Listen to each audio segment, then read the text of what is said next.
be brave if you're brave. I'll be brave, but only if you're brave. And it could be just you and me. We'll be family. Just wait and see. So I will fight if you'll fight. Yeah, I will fight, but only if you'll fight. Oh, we can make it through this like sailors in a tempest. Like sailors in a tempest together. And it could be just you and me. We'll be family. Just wait and see.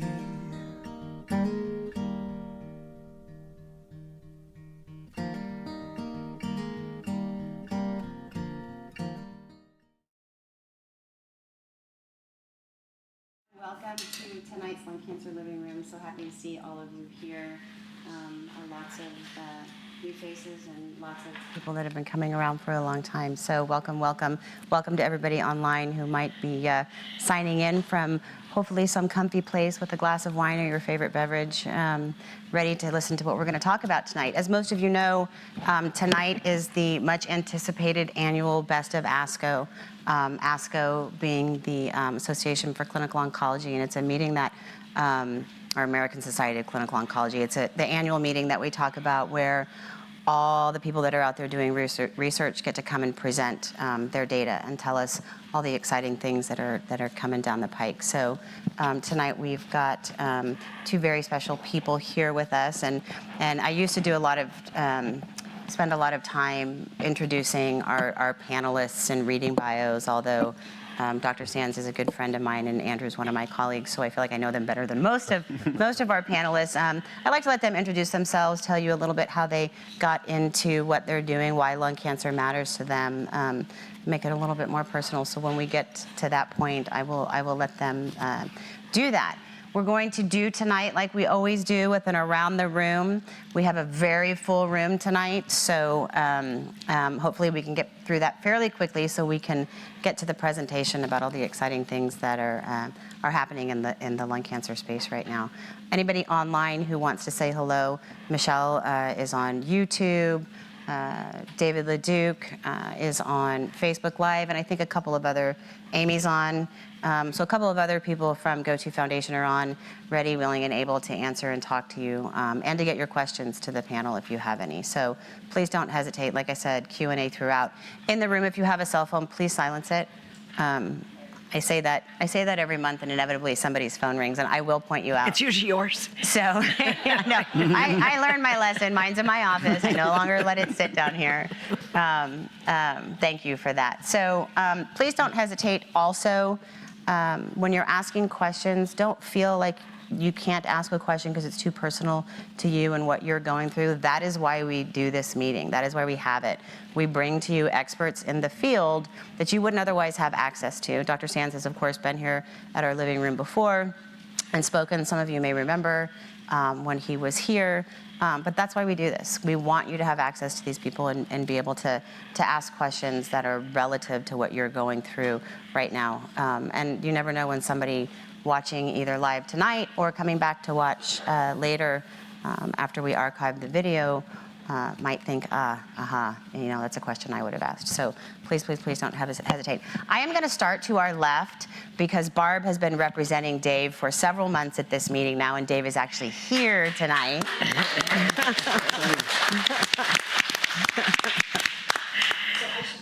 Oh.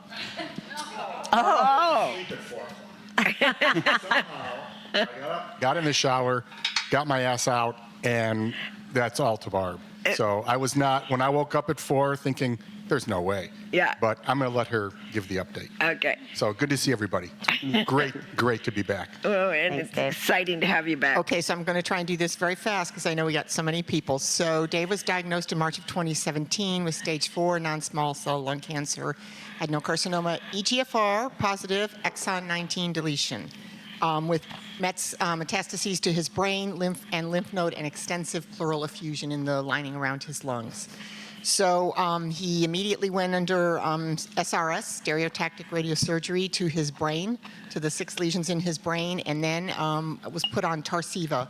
That was pretty good for about 20 months, except for a really bad rash that made him look like he was 15. After that, it's the Tagrisso, the Tarceva basically stopped working.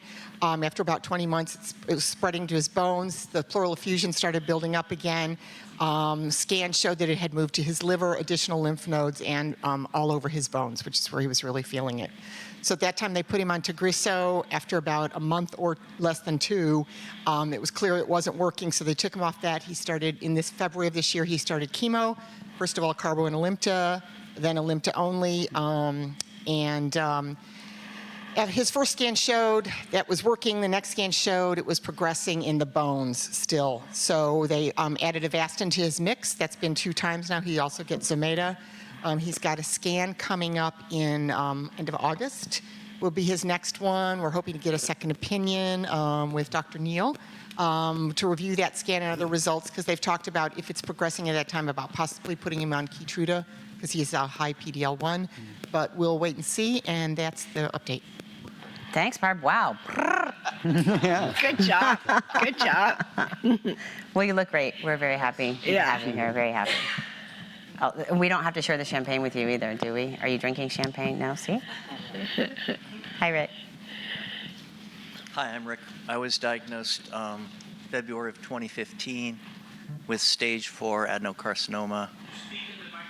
4 Sorry. years. Is that better? All right. Not 6 or whatever I said. I'm being treated at Kaiser Santa Clara. I did not have any of the genetic mutations, so I went straight into chemo with carboplatin and Alimta, then Alimta only, like Dave did.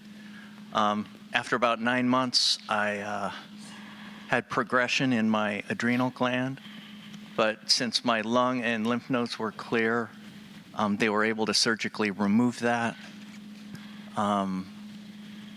After that, I was on Taxotere for 2 or 3 months, and then my scans were clear in February of 2016, and I've been getting clean scans ever since. I've migrated over to getting scans every 6 months now, which is kind of a blessing, not having to go through the scanxiety. But one thing that happened after I stopped being in chemo was I ended up getting a DVT blood clot in my left thigh. So I had to get that repaired, and now I'm on Pradaxa as a blood thinner till the end of time. I ended up retiring and enjoying the quiet life. So glad to see a lot of our friends from Stanford support group here, new people, and pass it on. I'm Ron, and I'll hand the mic to Joanne, who will tell her story and my story. What's your story? I'm part of you. Yes, you Anyway, are. I'll try to keep up with Barb over there. I was diagnosed in September 2016, adenocarcinoma, non-small cell lung cancer, EGFR exon 19 deletion, stage 4 with Mets to 1 adrenal gland and bone. I was on Tarceva successfully for 2 years, although I did have, I think, a somewhat unusual reaction toward the end of the second year. I developed scabs on my head.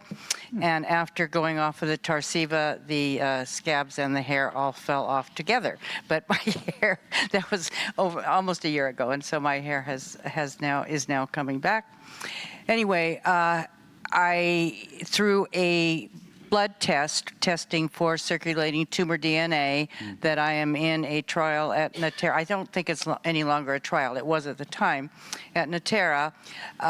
Discovered that my circulating tumor DNA was increasing, and that was toward the end of the second year of Tarceva.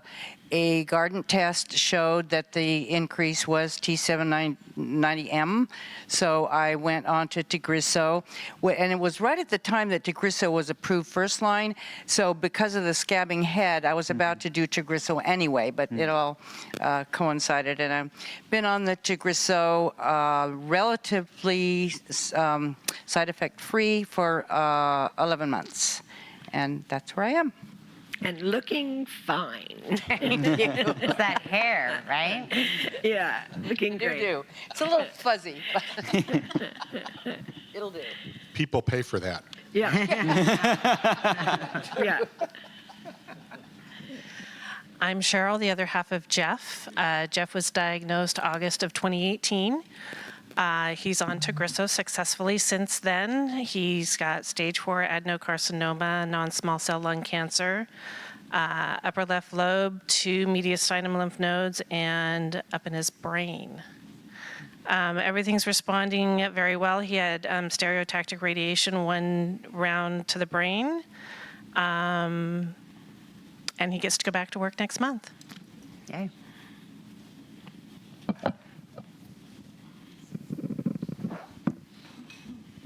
I'm Rick, and I've been coming here forever, I think. So do we, which is good. But my wife here, Tina, to the left, is doing really well, and we're happy. I'm Tina. I'm a bit of an outlier. It's been 8.5 plus years since my diagnosis. I'm currently on Tarceva. I've been on Tarceva for more than, well, I guess about 7 years. I've been on Tarceva, which is very unusual, but it's working. It's working for me. So my last scan, everything was good. They could not find anything, and they also, I had a brain MRI and a PET scan, and nothing. Yeah. Nothing. Yeah. Hi, I'm Sally, and I entered the ILCAP study and in 2004, and I was at high risk for getting lung cancer because I had smoked for about 30 years, and I had quit. And my mother and her brother and my paternal grandfather all had lung cancer. So I had nodules in all my lobes, and they just said they were small, and they watched them, and 5 years later, one grew. And it was caught early because I had been in this program, and I had my lower lobe of my right lung removed, so I was stage 1A adenocarcinoma non-small cell, and it's been 10.5 years, and I couldn't be happier. And I'd like to give a shout out to a friend, Diana, who was just newly diagnosed, and she would have come tonight. She's stage 4, but she had her first chemo today. So I hope you are feeling pretty well tonight, Diana. Thank you, Sally. Hi, I'm Elizabeth from Silver Spring, Maryland, and I wanted to see what it's like to see the end of this program before I fall asleep. So, and it's a similar kind of story, stage 4, and I was diagnosed 3 years ago. I've been on Tarceva for 1.5 years, and now I'm on Tagrisso, and feeling fine. Thank you very much. So, That's great. And you told me earlier tonight that you've been lurking on the living room site for years. I have been lurking. I'm not proud of it. You have to bring that up, but that's why I had to stay up late when I get time. But has never, done a question or anything. And where are you going a couple weeks from now? I'm going to go spend 3 weeks in Africa. That's how good I am. So cool. That sounds So I'm excited about that too. I bet if you've been watching, you feel like you might know some of the regulars in there. Oh, it's absolutely. That's familiar. Yeah. And this is my West Coast cheering squad, my daughter-in-law. Well, welcome. We're extremely happy to have you here from all that way.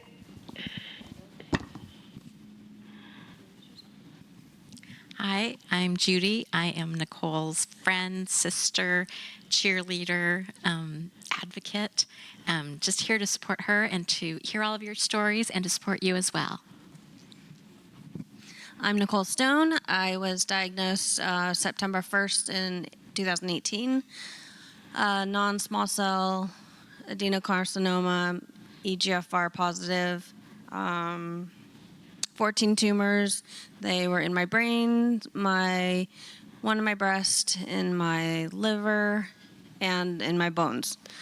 So October 1st, 2018, I had one tumor removed from my brain, and a little while later, 2 of them disappeared from the Tagresso, so that was amazing.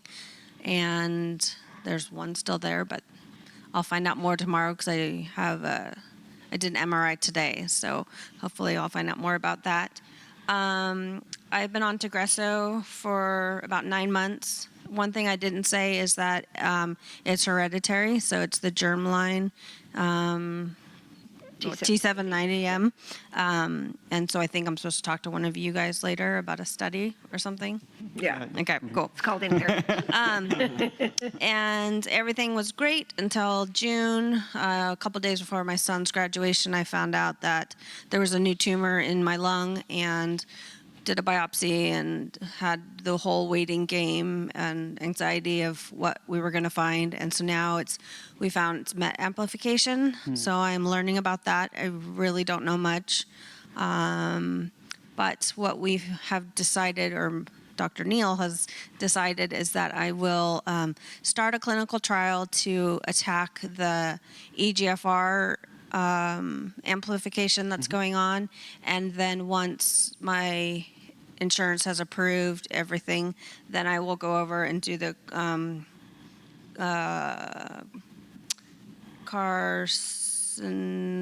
I forgot this word. What is it? Carcinoid? No. Crizotinib. Yes. Crizotinib. Yeah. Yes, I knew somebody would know what I was talking about. And then I'll stay on the Tagresso as well. So I'm just nervous and, don't know what everything looks like. And I'm so emotional today, so. That's okay. And we are totally here for you. Oh, you're so great. So I'll sit Now beside she's gonna you for sit a there little while. yeah. I like it better over here anyway. Oh, thank you. Over here? Okay. Hi, I'm Karen, and I was diagnosed with stage 4 non-small. It's a whole new vocabulary, whatever I have, lung cancer, and it has metastasized to my brain, my spine, my pelvis. I had a lot of broken ribs. I didn't realize it, and no symptoms really. So that was last September. I have been on Tagresso. The brain lesions are gone, and my ribs are all healed. It's shrinking, and I'm back to work, and I'm able to drive again, which is awesome. So I feel very fortunate that Tagresso was launched last April and just in time for me, so thank you. Hi all, I'm Rick Meyer. I have stage 4 lung cancer, ALK positive, which is kind of rare. Fortunately, there's a lot of treatments for it. I am almost up to 5 years. I was diagnosed in 2014, November 7th. I've been on Zicori, Crizotinib, and I've also been on a trial drug X396, and I've also been on alectinib, which I had an extremely tough time with. I guess a lot of people don't, but I had a very tough time with alectinib. So 10 days ago, I started on brigatinib, and that seems to be, I seem to be tolerating it well. So that's good. The body's been super stable since day one, basically. Just had problem with progression in the brain. And it's my wife, Mel. Hi, all. Mel Meyer. I think if you know Rick, sometimes you feel I'm the one who has cancer and he's the one cheering everybody up. So I'm just here to support him, whatever he needs. Oh, hello, everybody. My name is Teresa. I was diagnosed with adenocarcinoma, non-small cell lung cancer, back in July 2017. Stage 4, MET exon 14, skipping and amplification. Wow. They discovered after a year of being on allergy medicine that I had a 15 centimeter at Sutter-Mill and or 16 centimeters at Sutter-Mill and 15 centimeter tumor mass in my right lung from UCSF.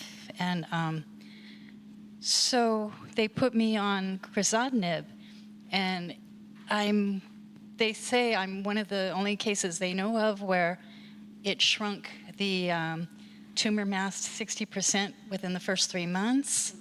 I was able to get a pneumonectomy, the right lung and the lymph nodes, after 8 months of being on crizotinib.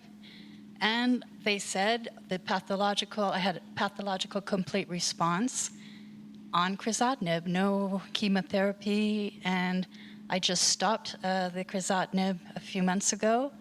And so I feel extremely lucky, and I had recovered well from the surgery. I went back to work after 4 weeks, and I missed very little work the whole time. And so I just feel very fortunate. And I want to encourage those who have MET exon 14. I'm looking for other people that have MET exon 14 and maybe start a group. And I think that Xalkori is really, really promising for that as far as my experience goes. Hi, my name is Lara. I am a 12-year stage 3 lung cancer survivor. In 2007, I was diagnosed with the large cell variety of non-small cell lung cancer and had chemoradiation, almost pneumonectomy, chest wall resection, and then more chemo. But after my illness, I'm a nurse. I became a nurse navigator for a thoracic oncology program in Michigan, which was really a labor of love, a vocation. And then my husband passed away in 2012, so I left that position, and I've been kind of doing lots of other things since then. So I got a call from a guy who's writing a book, and we had an interesting conversation. He talked about the foundation, and so I Googled it, and I live 15 minutes away from here. So it's inspiring to me to have found this group so close to home and to sort of be delving back into this world that I loved so much. And so you're all an inspiration to me, and I look forward to meeting so many of you.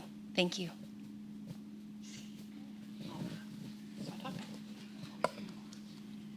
So I'm Allison Davenport, and my older sister, she was diagnosed in 2001 with metastatic lung cancer, and she was 18, and she was finishing up her freshman year of playing water polo at San Jose State. And back in this time, they did not know about EGFR and, these younger patients getting lung cancer. And so she was down in LA. They put her on a trial, which was gefitinib, and did really well on ERISA and testified in front of the FDA to help get that approved, and is why I'm a lung cancer advocate, and I also work for the industry as well. And sadly, she passed away 2 years and 2 days after diagnosis.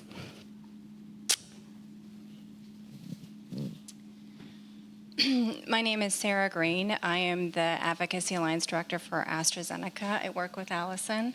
So I'm always inspired to hear your stories and also support such a great patient organization.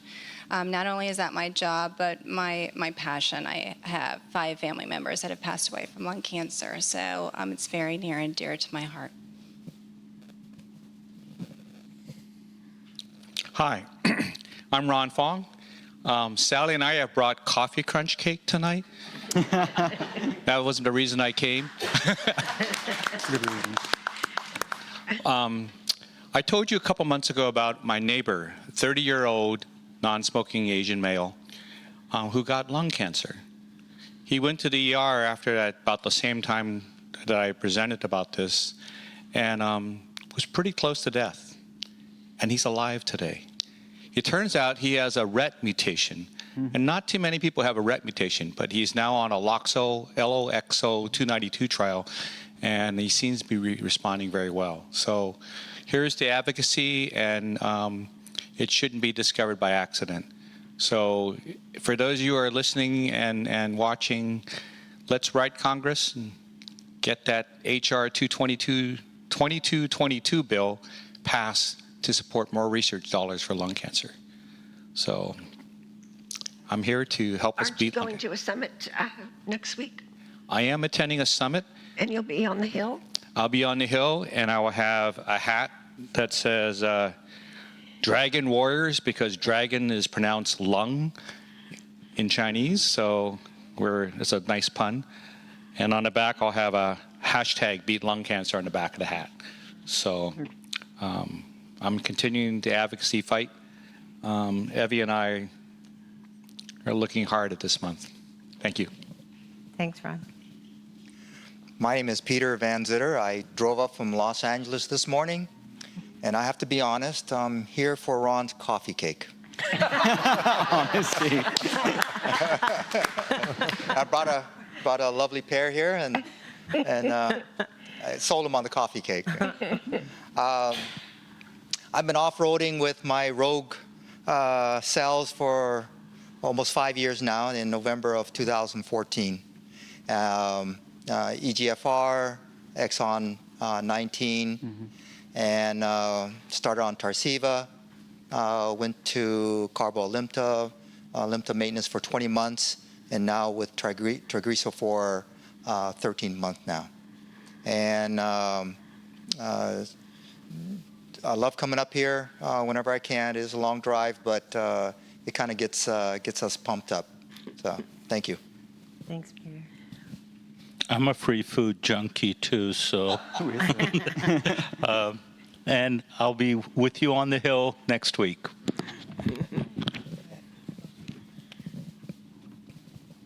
Hi, my name is Evie, and I'm one person, but I have a two-person story.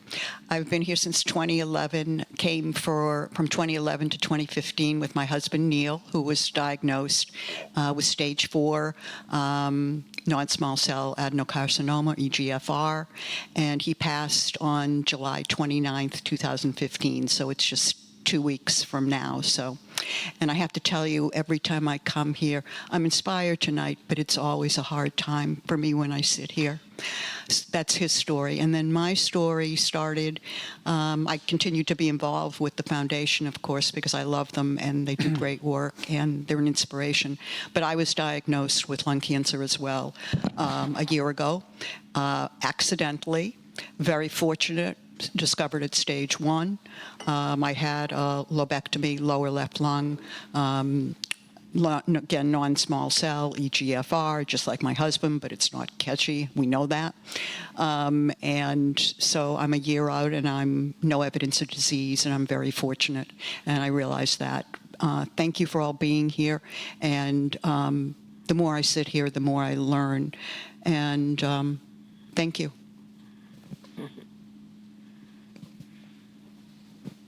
Hi, my name is Larry, and I started watching the living room back in 2014, and I acquired a hero at that time named Neil, and he still is my hero.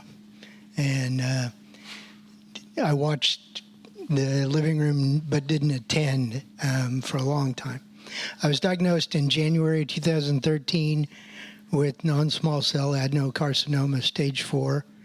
My first treatment was chemo with carboplatin and Alimta. Did 5 rounds of that with good scans, then did maintenance chemo on Alimta for the remainder of 2013. 2014, I went on a chemo holiday and was fortunate enough to go the whole year without any progression systemically. I did have progression in the brain and had stereotactic radiation. Then scans in January 2015 showed progression. Genomic testing had been done on the original tumor, and it showed EGFR mutation. So I started on Tarceva. I was on it for 20 months and progressed. And I'd had one of the brain metastases removed in early January 2016, and it showed T790M mutation. So when I progressed on Tagrisso in September of 2016, I started on Tagrisso, and I've been on it since. I've had clear scans, and I'm doing well. And for anyone who's watching or here tonight for the first time, I just want to say that this is the right place to be because it offers hope. And I love being here. Thanks, Larry.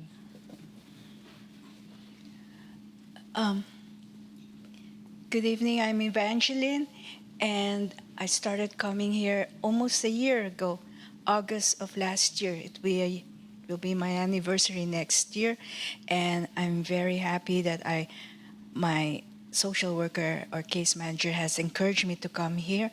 I was blessed because this is the place where I found hope, and I was courageous enough to battle this cancer. Anyway, I was diagnosed March 2017 with NSCLC, non-small cell lung cancer, adenocarcinoma, and at first they thought it was stage 1, but I had PET scan, but a day before the surgery, they found out I didn't have my head scanned, so I had an MRI, and that was where they categorized me stage 4 because they found one tumor on my right brain and a tumor on the left bone of my skull. So my oncologist immediately scheduled me for a cyberknife radiation on my right brain. And April of 2017, I started with Tarceva. It worked for 2 years. I was EGFR positive, so I had Tarceva for 2 years, and December of last year, I had an MRI and CAT scan. It showed that the tumors had increased in size. So I underwent again a CT needle biopsy, which they found I'm still EGFR positive. So I started Tarceva April 27 of this year. And so far, after 10 weeks of taking Tarceva, I had an MRI last July 5th, and I met with the neurologist, and he said there's no sign of metastasis or increase in size. And right now, he said what he saw in the imaging is just a scar or lesion from the 2 tumors in my head. And I had a CAT scan last week of my lungs, and I'll find out the result this Friday. So that's my journey. You have quite a journey. Thank you. Hi, my name is Karen. I'm actually an 11-and-a-half-year survivor. I was an accidental finding 11-and-a-half years ago, and I was stage 1B, and I immediately went right to surgery and had an upper left lobe lobectomy. I was EGFR non-small cell, and now I'm just fortunate to be here, to keep going, and to help this foundation as much as I possibly can. I love it. It's such a place full of inspiration and hope and courage. And I just can't say enough wonderful things about it. Pat Pritchard, and I was diagnosed in November with stage 1 lung cancer. My daughter was visiting, and she immediately went on the internet, found this organization, and said, "We're going tonight." So I came the same day as I was diagnosed, and I've come every day since. I mean, every month since. Stage 1, but this is my second round of cancer. The previous round was cancer of the appendix, which 15 years ago. And the interesting thing is that my nephew last summer had his appendix out, and they found the same cancer cells in his appendix as I had. So I don't want to share this with my family anymore. I'm working to get stronger. I'm doing the Living Well, Living Strong program, and don't know what else to do because I am not very patiently waiting for the next scans and results.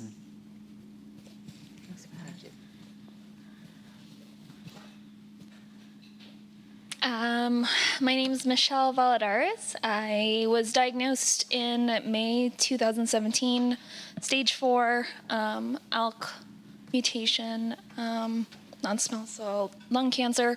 I see some of my friends from Stanford as well. But initially, they put me on carboplatin, Alimta, and Avastin to treat some of the brain metastases that had happened. I didn't respond initially to the chemotherapy, so then they put me on crizotinib, which some of you have also been prescribed. That started to work initially. They saw that there was a small decrease in size in the tumors initially, and then there was progression in the brain after 10 months, and so they switched me over to alectinib. And now I'm on alectinib. I've been on alectinib for the past year. And so everything's been looking good. No evidence of disease. Everything looks good. Got married in between. Yeah, so it's been smooth sailing so far. And I think that just in general, I think somebody else had mentioned in the room that it's not very publicized to get lung cancer at such a young age. I didn't anticipate it. It was very unexpected news. They thought it was initially meningitis or that I was having a stroke. So I was in the ER for about a week until they figured out that it was lung cancer. So if there's people out there who are also on the younger scale of getting lung cancer, that we're here. Hi, my name is Bill Kipp. Let's see. I was diagnosed almost 8 years ago. How are you doing, Mike? And let's see, I've done the gamut of things. I started with Tarceva, worked brilliantly for about 3 months, then chemotherapy for a couple of years. Let's see, got surgery, was in a study with what is now Keytruda and Yervoy, and finally radiation. But I've just been getting scans for 3 years. I've been very lucky. So good to see you, though. Good to see you, too. Welcome. It's awesome. I think we got everybody in the room. Michelle, does anybody want to say hi? Or Amy, anybody have anything to say? No? Who are you? You know, I'm Bonnie, the Bonnie in that name. But I want to tell you about genomics of young lung cancer. Several people talked about that tonight, and it's one part of lung cancer that's actually growing and getting bigger. Our foundation did a trial 3 years ago because we believed there was a young lung cancer out there, and no one else thought there was. So we did a trial somewhere in the neighborhood of 90% of all of the young people that had lung cancer had a targeted mutation. That's really high in the big picture of how many patients have a target that actually have lung cancer. And we are launching an epidemiology study, if it hasn't already launched. I've been traveling, so. Right.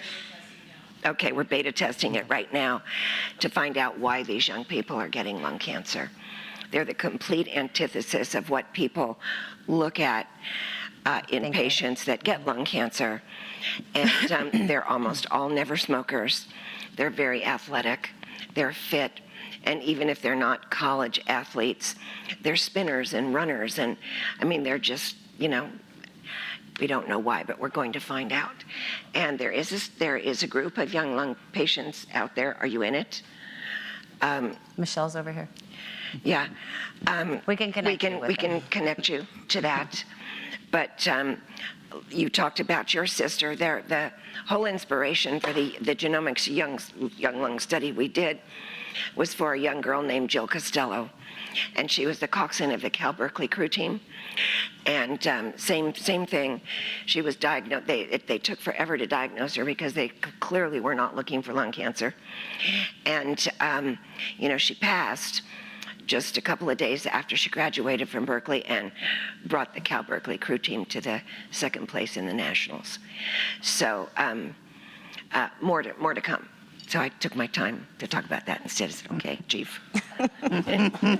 Call me Chief. And for some of those in the room who may not know me or haven't had a chance to meet yet, I'm Danielle, and I oversee patient support services for GoTo Foundation. So happy to meet you, those of you online.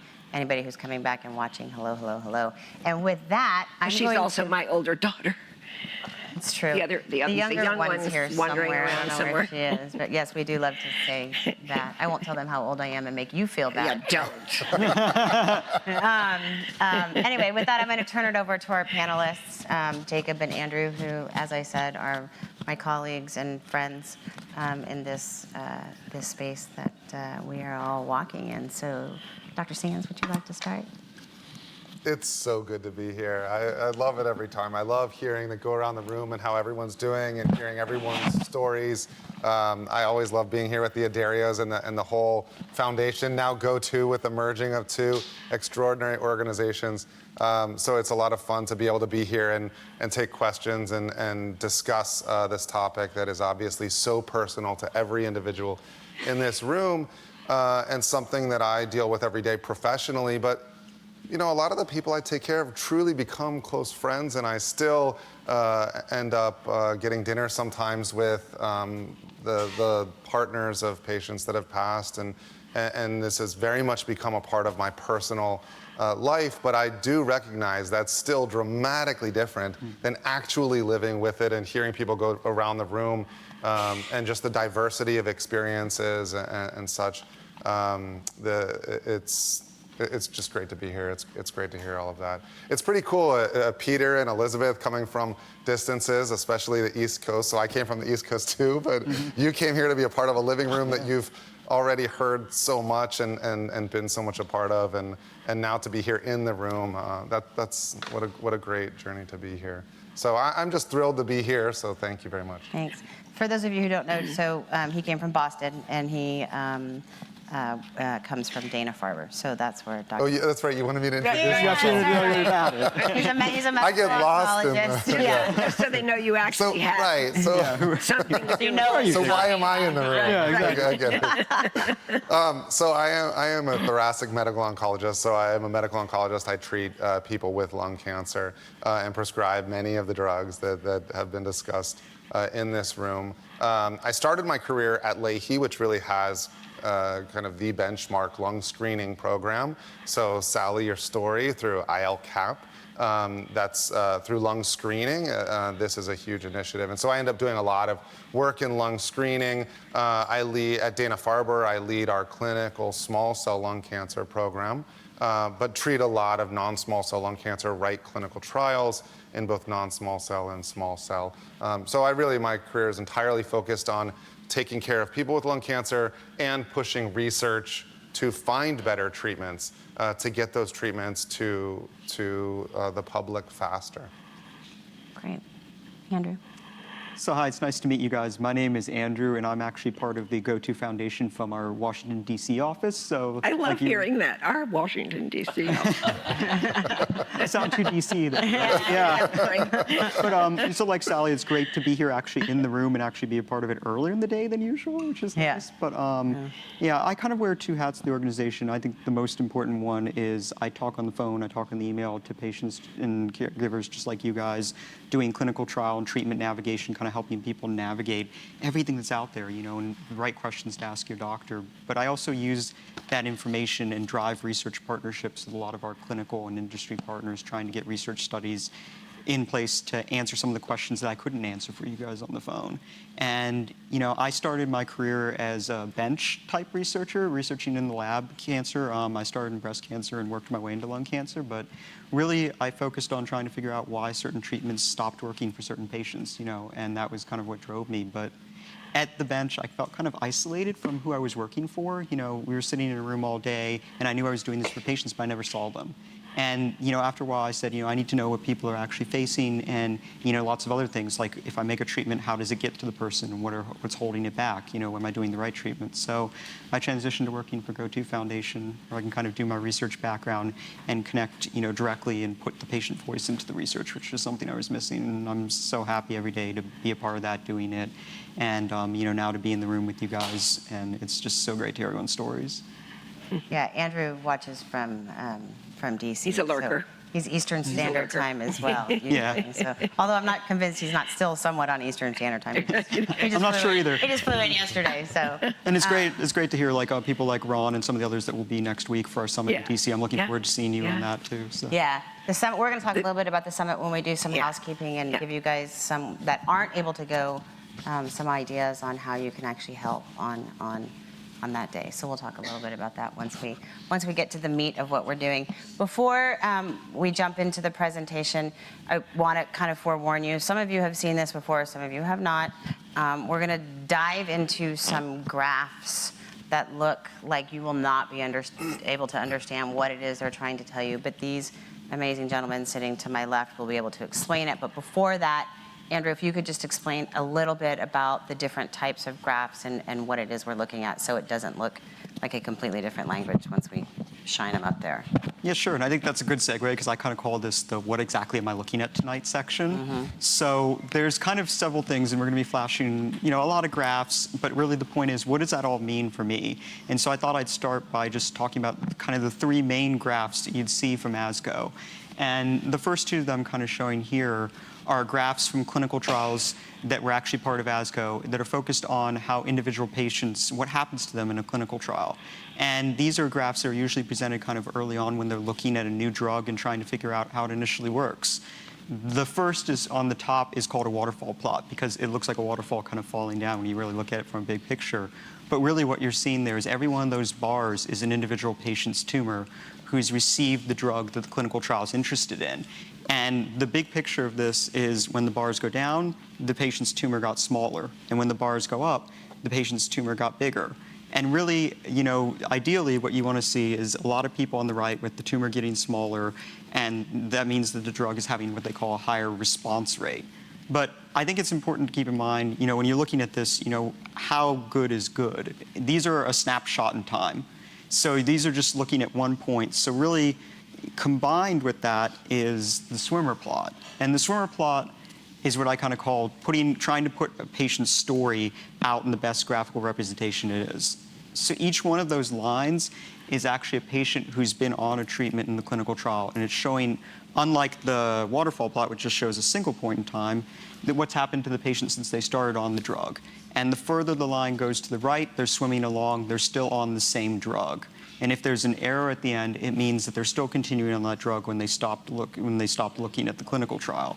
So this allows kind of people to look at things. They put a lot of marks on these bars. Basically, they just tell when did a patient start having their tumor get smaller, and then after that, how long were they on the drug. So it's really when you put these two things together, does a drug make a tumor smaller, but also how long does it keep that tumor smaller? We really start to see how effective treatments are. And so really kind of putting those two things together and looking at the bigger picture is a lot of what we'll be talking about tonight.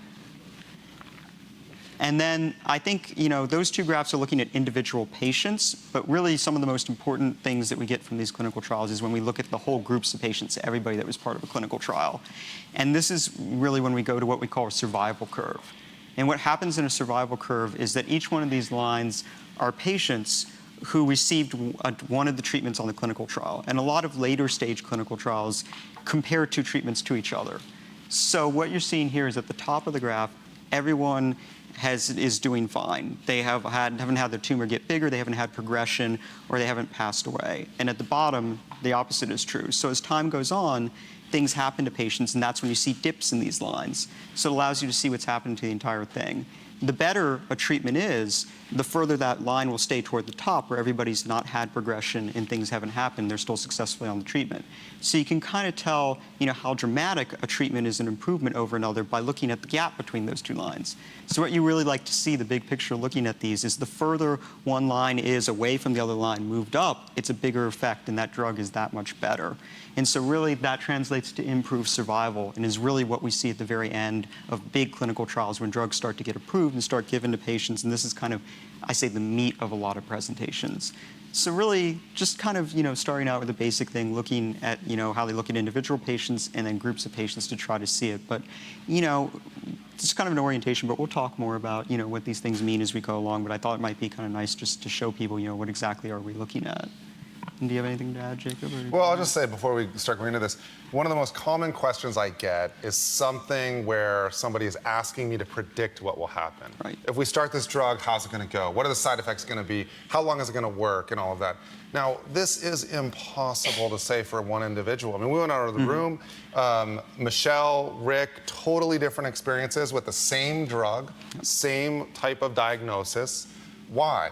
Well, that's still something we don't know the answer to, and that's something that we're studying. But how do we take that and then, as an individual, for me to be able to predict what's going to happen for an individual, this is impossible. Now, when we're looking at the data, we're going to see averages. Yep. But how many people in this room feel like they are average? Now, we don't know, right? So when we're talking about the data, these numbers are not the numbers for everybody. This is an average. So we see Tina has done very well with a drug that is beyond the average. How do we account for that in what we're deciding to put people on? Now, these are all factors we take into consideration when talking with individuals about what treatments to do. Averages can factor into that discussion, but predicting what's going to happen for any one individual is really impossible. It's important to take that overlay to what we're discussing, because we do look at side effects, and side effects are different from person to person, and not people don't get all the side effects and stuff too. So just some kind of general.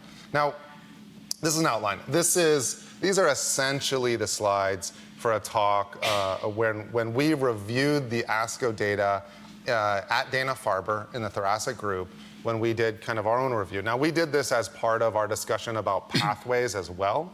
So we as a group get together, we review everything, what the outcomes look like, what the side effects are like, what the costs of the drugs are as well to the healthcare system, although I will put a little caveat there in saying that, in my opinion, it is not the doctor's job to control costs. It's our job to provide the best care for any individual in front of us.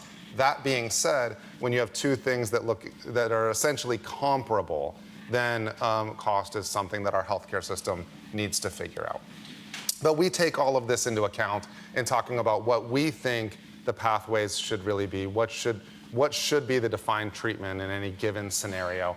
And so some of this was a part of that discussion.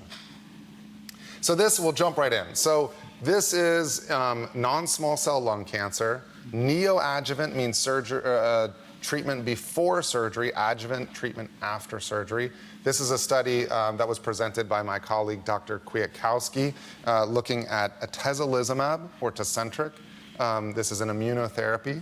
We know that these immunotherapies have worked very well in stage 4. So now we're saying, well, what if we do this actually sooner in an attempt to shrink things down and get a response to therapy, meaning a shrinking of and killing of some of the cancer cells, before then going to surgery. And so Dr. Kwiatkowski presented this data.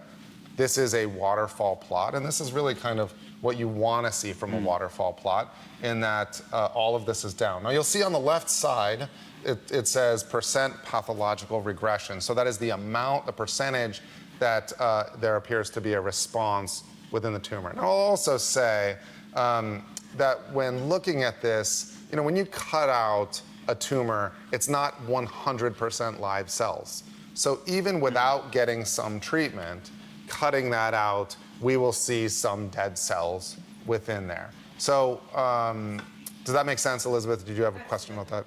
Absolutely. Okay.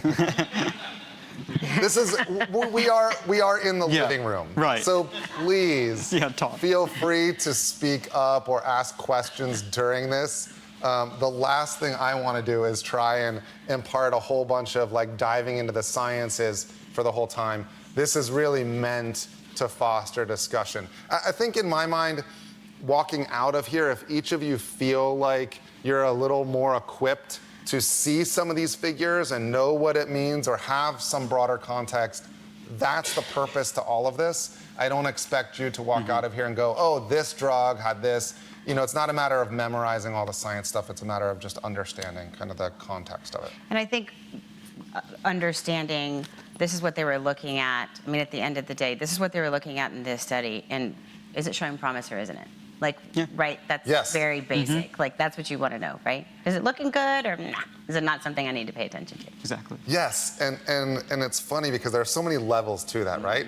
Is it looking good? Yes, next slide. Yeah, right. But wait a second, not everyone had full, it's not, so, well, what percent would you expect cells to be dead? And this isn't a comparison, this is just one study that we're looking at, or all these people are being treated with the atezolizumab.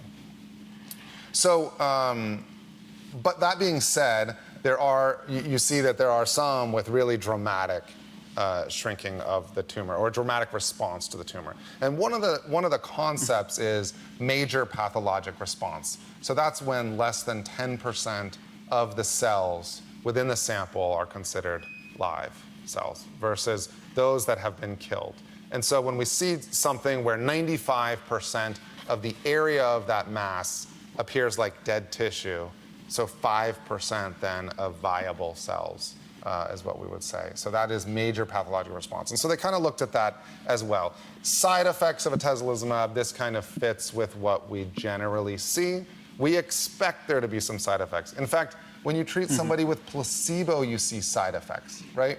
So what gets attributed to the drug versus what gets just, someone who's living their daily life, let alone someone with lung cancer who is dealing with some of the effects of cancer or some of the effects of other aspects of treatment and such. But there are certain things when we look at the side effects of two different arms. So one arm that gets the treatment versus one arm that gets a different treatment, and what the side effects differences are between those two, then we can see, well, these are things that seem to pop up more. So with the immunotherapies, certainly side effects that we attribute to the immunotherapies. And we see some of that with this, but generally extremely well tolerated. Yes. Oh, we just need a mic. Ron? Is the PD-L1 still a requirement for this immunotherapy drug? Good question. So you're right, this is a PD-L1 directed drug, but it did not require that as part of being in the study. Is that what you're asking? Yes, yeah. Are you seeing success? So different with different studies, but generally speaking, so PD-L1 is a receptor on the tumor cells. PD-1 is a receptor on immune cells, T cells. And what these drugs, the PD-1 inhibitor, PD-L1 inhibitor does is block the interaction of those two receptors. So those receptors are in some ways like an ID badge on the cancer cells, where they tell the immune system, no, I belong here. So cancer cells get mutated, they look kind of different. Immune cells come by and say, hey, this doesn't quite look like a lung cell. And they show the PD-L1 is like that badge that makes the immune system go, okay, carry on. Generally speaking, although there's still a lot for us to understand more, about this, generally speaking, the higher the PD-L1 expression on those tumor cells, the higher likelihood of having a good response to the immunotherapy treatment. So that concept, yes. Is that what you were asking, or? Okay, yes. I also think that's a really good question, too, because I think, particularly with these trials, because these trials, immunotherapy so far has really been used in stage 4 patients. And it's really different here because these patients were all going to receive surgery, and they got the immunotherapy before they got surgery, which is not really how it's done. So I think one of the questions we're asking is, like you were saying earlier, some patients didn't, had their tumor get very small. Some patients didn't. How do we tell that apart? Well, the really cool thing about these studies is that because the patients were treated and then they got surgery, the doctors have the tumor afterwards, and they can do experiments on them in a way they can't do with stage 4 patients. So actually, a lot of the reasons they were talking about this was they were asking, what tells these patients apart? If we took the tumors from the patients who had a really strong response and the patients that didn't, what's different about their tumors? And maybe it is PD-L1, which is one of the things they asked. And maybe it's not. And they found out it's actually not in this study, but they started looking at other things, and there's some other things that are starting to come out of this study that maybe will help it. So I think the really powerful thing about doing this study early on is that it's not just helping these patients in their early stage. It might give us information for patients even in stage 4 and other places, basically just who's responding to immunotherapy. So I think, the researchers are asking some of the same questions you are, and that's a really great way to look at it. And that's why it's important to really consider clinical trials at all points. It's also who's responding to surgery. Yes. Who's having a total response to surgery and not needing chemotherapy or immunotherapy or anything else, because we're seeing now that, If you use this in many in the- cases, they need the therapy as well. Meaning that when they get surgery, then the chemotherapy after that. Like, will we know that? I guess that's a good question. Or 'cause before, but that's what they're saying. If you're treating here with IO prior to surgery, is that better than treating in the after surgery setting, right? And looking at is the response. Yeah, and so we still don't really have an established answer to that. Right. I mean, there are various studies looking at treatments before surgery, and there are others looking at treatments after surgery. The established standard of care at this time is getting surgery and getting chemotherapy after for 4 cycles. Now, I should really say we're talking about really a specific range. So we're talking about early stage lung cancer that's bigger than 4 centimeters, and then up to like 3A, resected 3A. Lung cancer. Now, the studies as far as neoadjuvant being before or adjuvant after differ in some ways. Some of the specific criteria is probably not important to dive into those details, but those are both being studied. And Dr. Casconi is, from MD Anderson is doing a lot of this work as well, neoadjuvant therapy. So this is a study she presented looking at nivolumab. So this is a PD-1 inhibitor. So atezolizumab on the other one was PD-L1. This is PD-1, but both within that immunotherapy, or you'll hear the term checkpoint inhibitor category. And she looked at nivolumab versus nivolumab plus ipilimumab, and so that combination. And this is a chart you see on the left side is looking at major pathologic response. So you see that the green is greater than 10% viable tumor in the 2 bars there on the left. And the one on the left is Nivo, then there's Nivo-Ipi is the one next to that. And the red was between 1 and 10% viable tumor. So red and blue, and then blue is 0% viable tumor. So considered a complete pathologic response, no tumor that appears viable or living at that time. And this is where we were talking about in some previous living rooms about some of those combination therapies. If you put, you know, two of these drugs together and take a look at it, do they work better than independently? Or does one give the other a boost that they wouldn't have normally had? Yeah, go ahead. No, I was also saying, playing off of what Jacob was saying earlier too, is also when you combine these drugs, you know, how does it change the side effects of them? And that was something that was happening here because they saw that perhaps the tumors got even smaller if they gave the two drugs together, but there was a slight increase in the amount of side effects the patient had. And so it's kind of looking at that whole picture, you know, we get a higher response, but what does that mean in terms of day-to-day? Just curious, this is for my own, I'm just curious. When they do that and the side effects do rise, and I don't know how much worse they were, is that something that they go back and poll the patient about, like during the trial, to ask them how much they mind? Like, do they care? Well, okay, if it's working better? So But I mean, in we the ask studies, them. Yeah. Yeah, in the studies though, so there's toxicity, which is not what you're saying, but then there's also quality of life. And so some studies incorporate a quality of life aspect where people fill out surveys as part of being on the study to say how this has impacted their lives, what symptoms they're describing. I mean, that can be a part of it. There can be some overlap in that where symptoms are described during as far as the side effects experienced on the drug as well. So Dr. Casconi has done this with, I mean, she's looked at other, at different compounds within that neoadjuvant setting. And so this is one of Sorry, I whispered to Bonnie. I'm going back a second. Yeah. Like, why wouldn't you just always do that? It's not like it's a big thing, is it? I mean, well, so to ask the patient. It can be complex. Yeah. So certainly, I mean, we want people's input, but for people who are coming into the clinic and having a survey to fill out every time they're in clinic, that can be something. As far as then what to do with that or how to make sure you have the right survey and stuff. And there has been research around this, and this is where the quality of life stuff comes from. Yeah, and I think we've tried to play with some of the surveys ourselves, some of the studies we tried to do as an organization for patient-reported outcomes, they call it.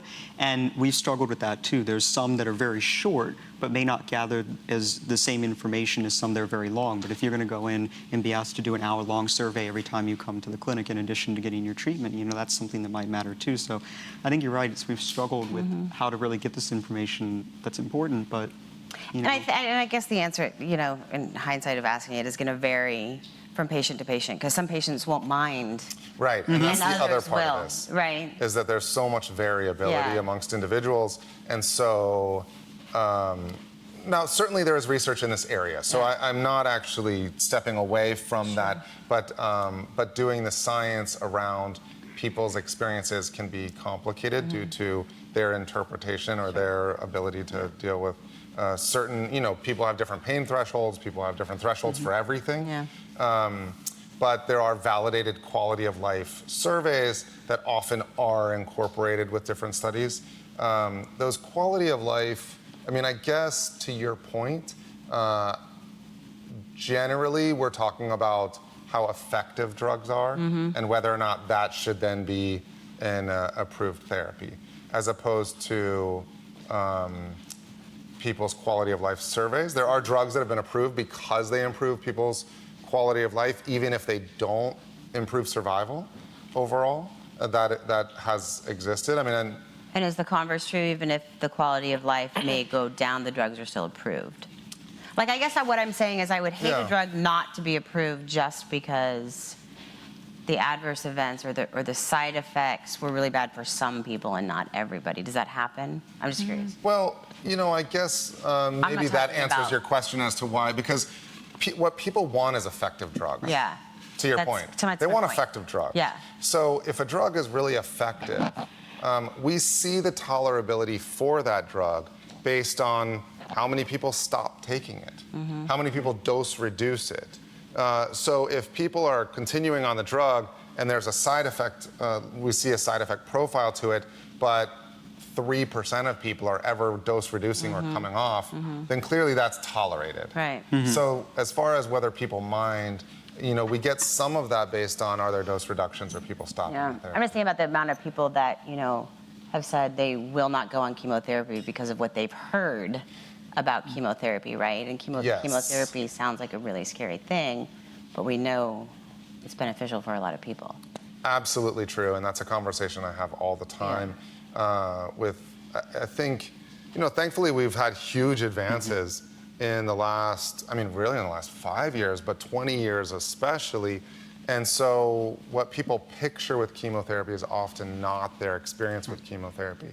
As some of the people, or maybe everyone in the room knows, there is chemotherapy that does not cause you to lose your hair. Yeah. And many people here have adenocarcinoma. And with adenocarcinoma, the standard frontline therapy often does not cause hair loss. So I think people come in, and the conversation I often have is people picture that if they're going to get chemotherapy, they're going to be laid up in bed vomiting without hair, and everything's going to be awful. And that's actually not the case for most people. That being said, there are some people who really do end up with nausea, but our medications to prevent nausea now are so much better than what they were. That it just is not. And in some of typically the those experience. old movies on TV, good movies, Yeah. but they showed people on therapy that were really, really sick, and that stays with you. But I also think there's a lot of times that patients don't. We're having a separate living room about side effects right now, but that a lot of patients that will not go back to their physicians with how extreme maybe the nausea is for fear that if I share that information, they're going to take me off of the drug. So it's sort of this double-edged sword. We have the drugs to help you, but if the docs aren't letting the patients know we can help you, please just call, and the patients aren't calling because they think they're going to come off drug, it creates this whole... Yes. And I think I've had to have that conversation with some people, because when we get calls, sometimes we get very somebody was saying, I'm very fatigued, or I'm horribly sick right now, but how do I share that to my doctor, because they might take me off the treatment. And I think, really going back to the research, an example I use a lot is immunotherapy. With a lot of the immunotherapies, sometimes they can have severe side effects. You get real inflammation of your lungs or other things, but oftentimes they just have to stop the immunotherapy temporarily. And actually, they've done some initial studies where they've looked at patients to where that's happened, and they've stopped and then restarted on the therapy at another point, and actually they find out it doesn't really seem to have that much effect on the overall effectiveness of the treatment. So I guess what I share with people a lot is, just because you might have to pause a treatment or change the dose or stop it, it doesn't always equate to, changes in the overall effectiveness of the drug.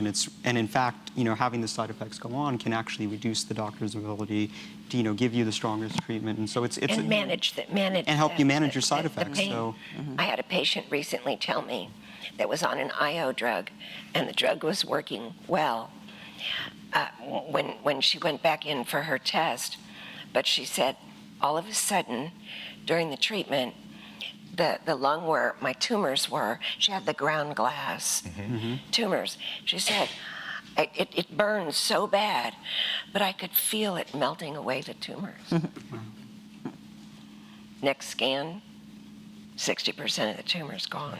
Wow. So people are hypersensitive to their own body. Well, hypersensitive, but sometimes too, no pain, no gain.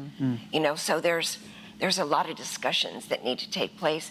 Every patient is individual, but every patient has different pain levels. Every patient, wants, to be on chemo, but they don't want to be sick at all. Well, it comes with a little sickness. But I thought that was an interesting way that she was describing that, and a very interesting outcome. Yeah, it's really important to discuss stuff with your doctors. Yeah. And one point I often push is if you're doing something from a place of fear, then it's probably not the right way to go. So I've seen people who don't want treatment because they're so afraid of the side effects. Well, we should talk about the side effects. Certainly okay to make that decision, but we should kind of lay that out before just deciding that, because that's an impression of chemotherapy. And so, to your point, I've seen people, though, where they were having side effects and didn't say anything because they were so afraid that I would take them off their chemotherapy. And then, in the worst case, I had someone come in who hadn't been drinking water for like 4 days because of nausea, and he had kidney problems then because of being so dehydrated. And so I've seen people create problems because they're just like, no, I'm seeing him next week, and and I'll just push through. So there's a real balance there. And I think the indicator, kind of the red flag is, are you doing this because you're afraid of what's going to happen if you, and that should be a red flag for, well, let's get more information. Talk to your doctor. Yeah. Okay, sorry, I think I So, derailed I mean, you. it's okay, it's okay. I mean, this is what this is meant for.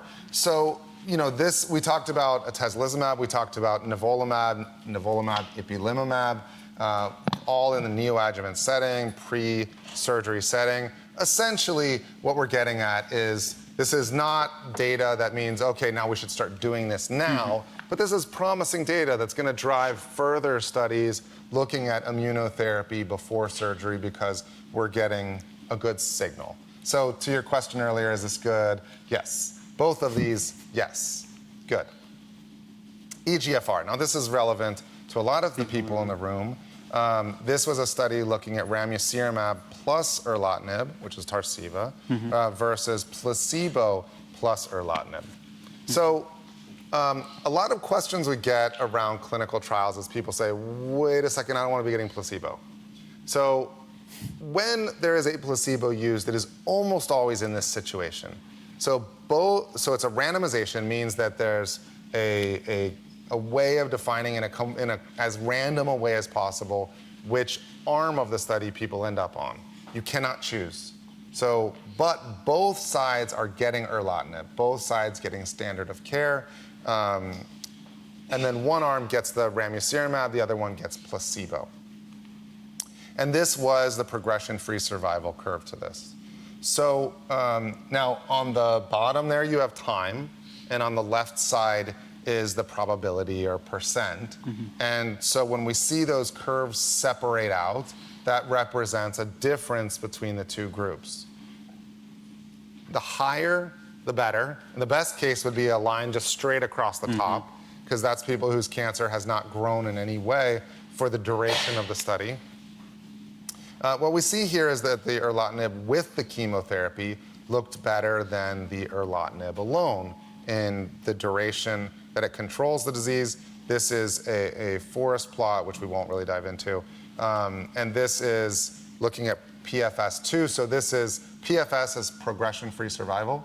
So that is the duration of time before the cancer progresses, before it grows.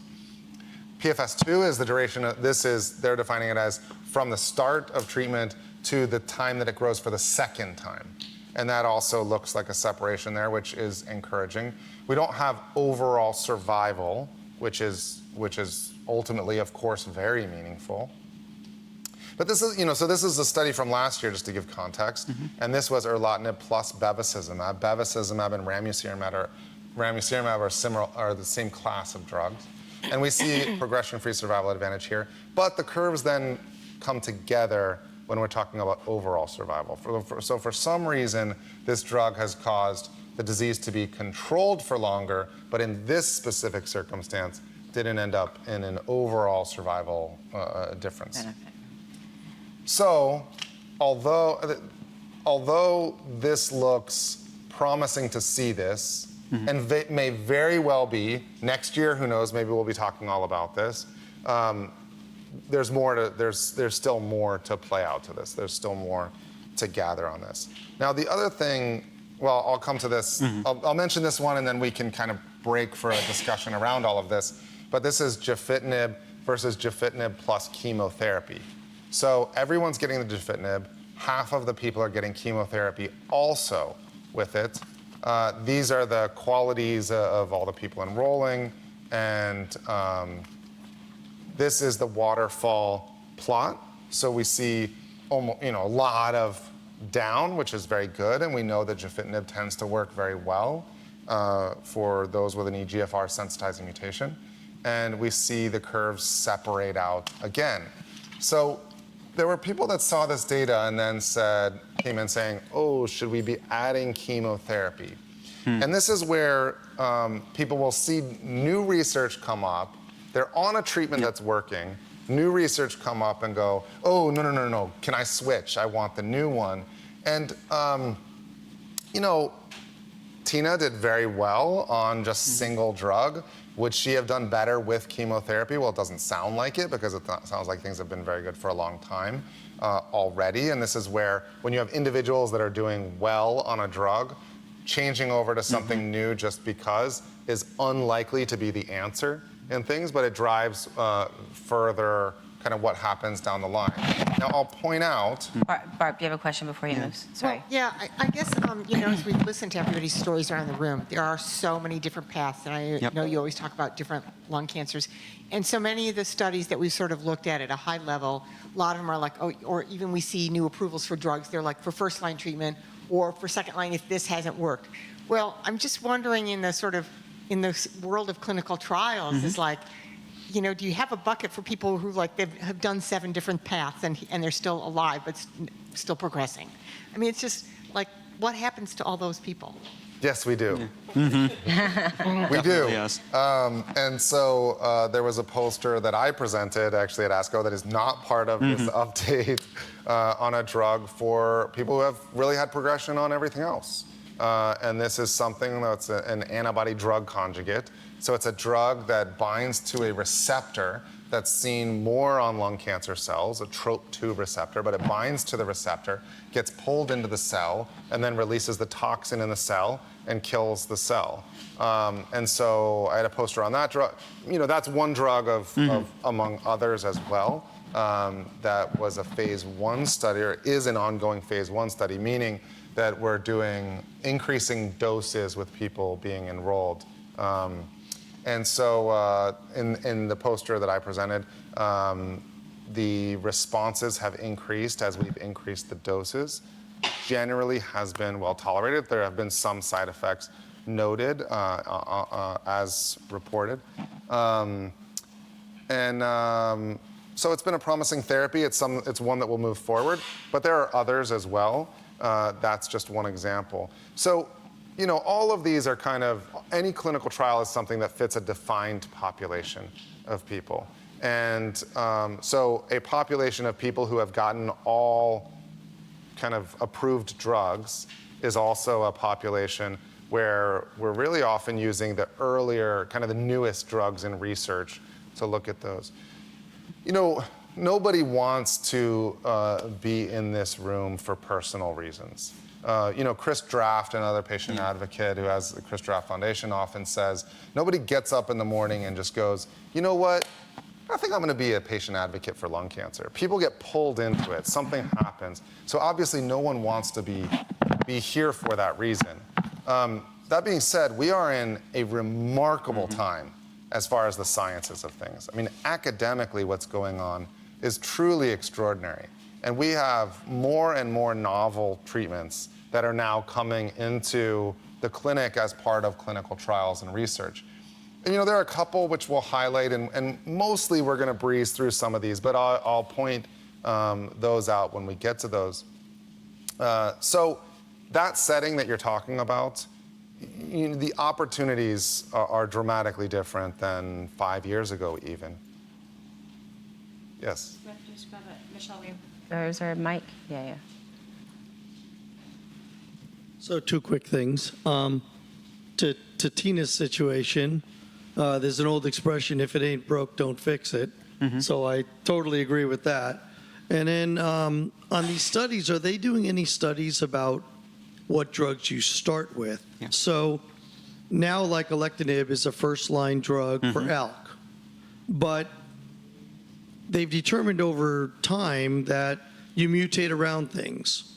So if that time frame is you're already starting in 3rd gear and you're going to mutate around it in 20 months or 40 months or 15 months, whatever an individual does, or 6 months, whatever, if they skip all the other drugs prior to that and then they use up their availability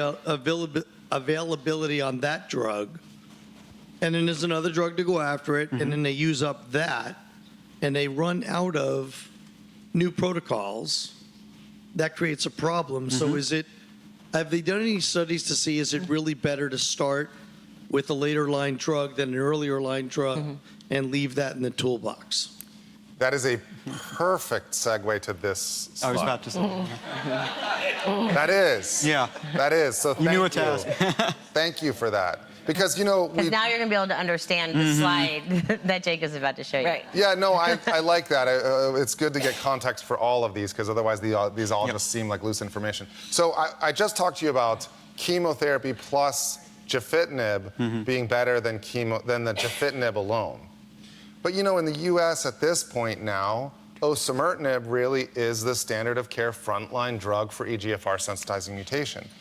So, so in this, we see on the right there, I did the curve of osimertinib versus standard TKI. So that's versus erlotinib or gefitinib.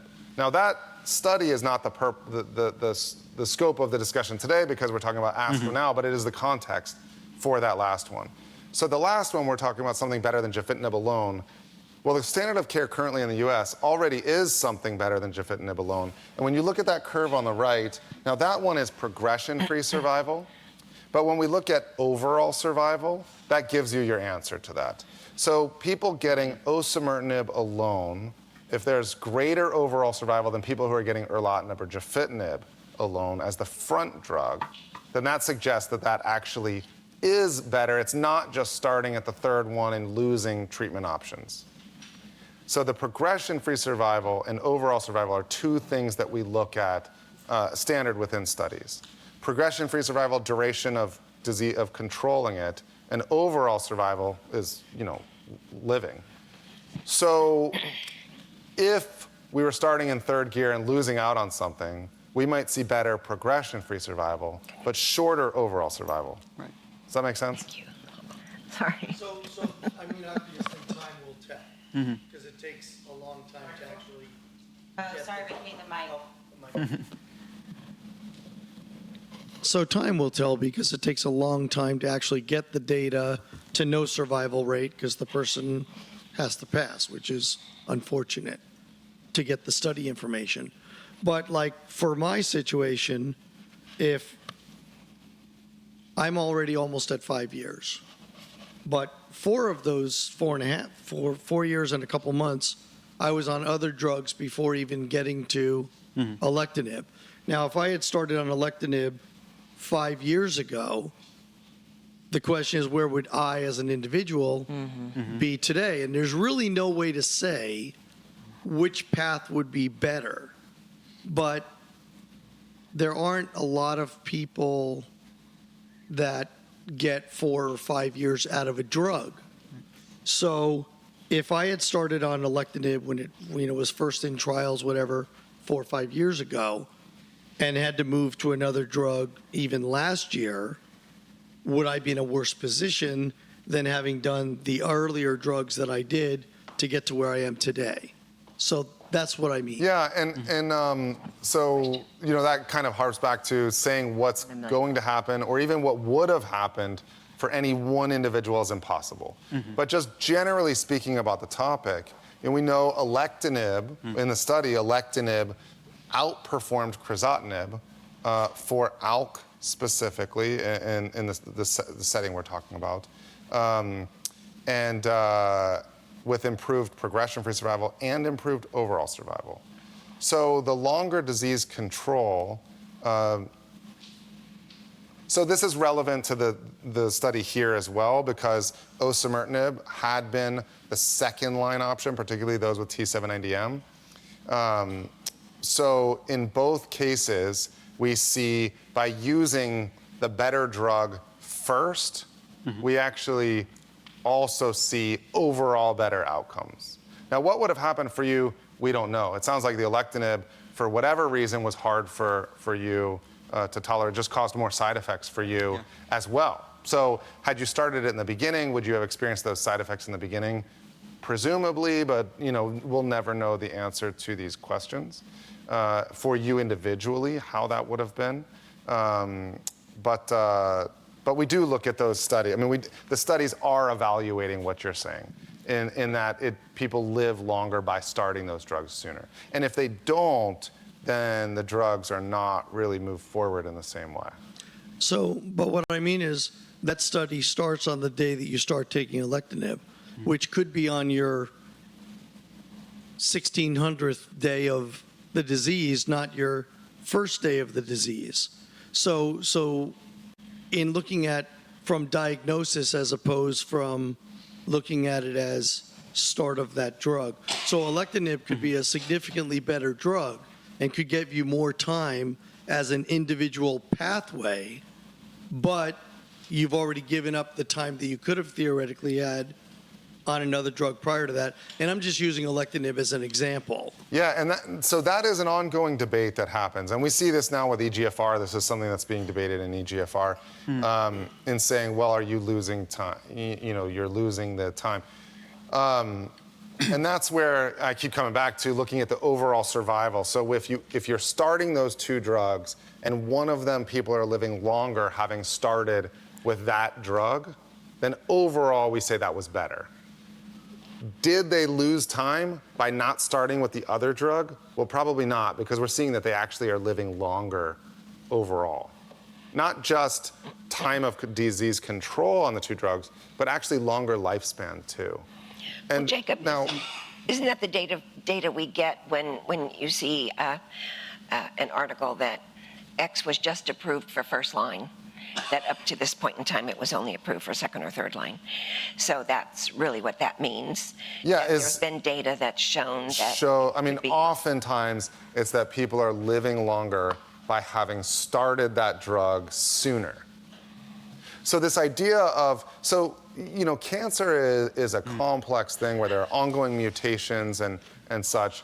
So by using the better drug sooner, is it possible that we're actually preventing some of the cells that would have altered in some kind of a way or created some other resistance?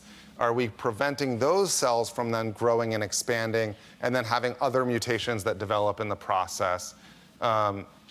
By cutting off kind of that arm of growth and further mutations, we might actually be controlling the disease for longer than by waiting to use that same drug. Does that make sense? Mm-hmm.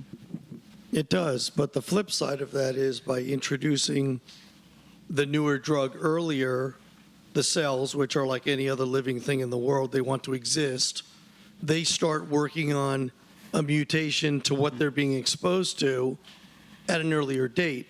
So they might mutate around that drug, where maybe they would have mutated around drug A or drug B or drug C, and drug C might be able to take care of what mutated around one and A and B, but drug C can't deal with what mutated around C. So if you start with C and that mutation process starts earlier and it mutates around C, that's fine as long as you have D.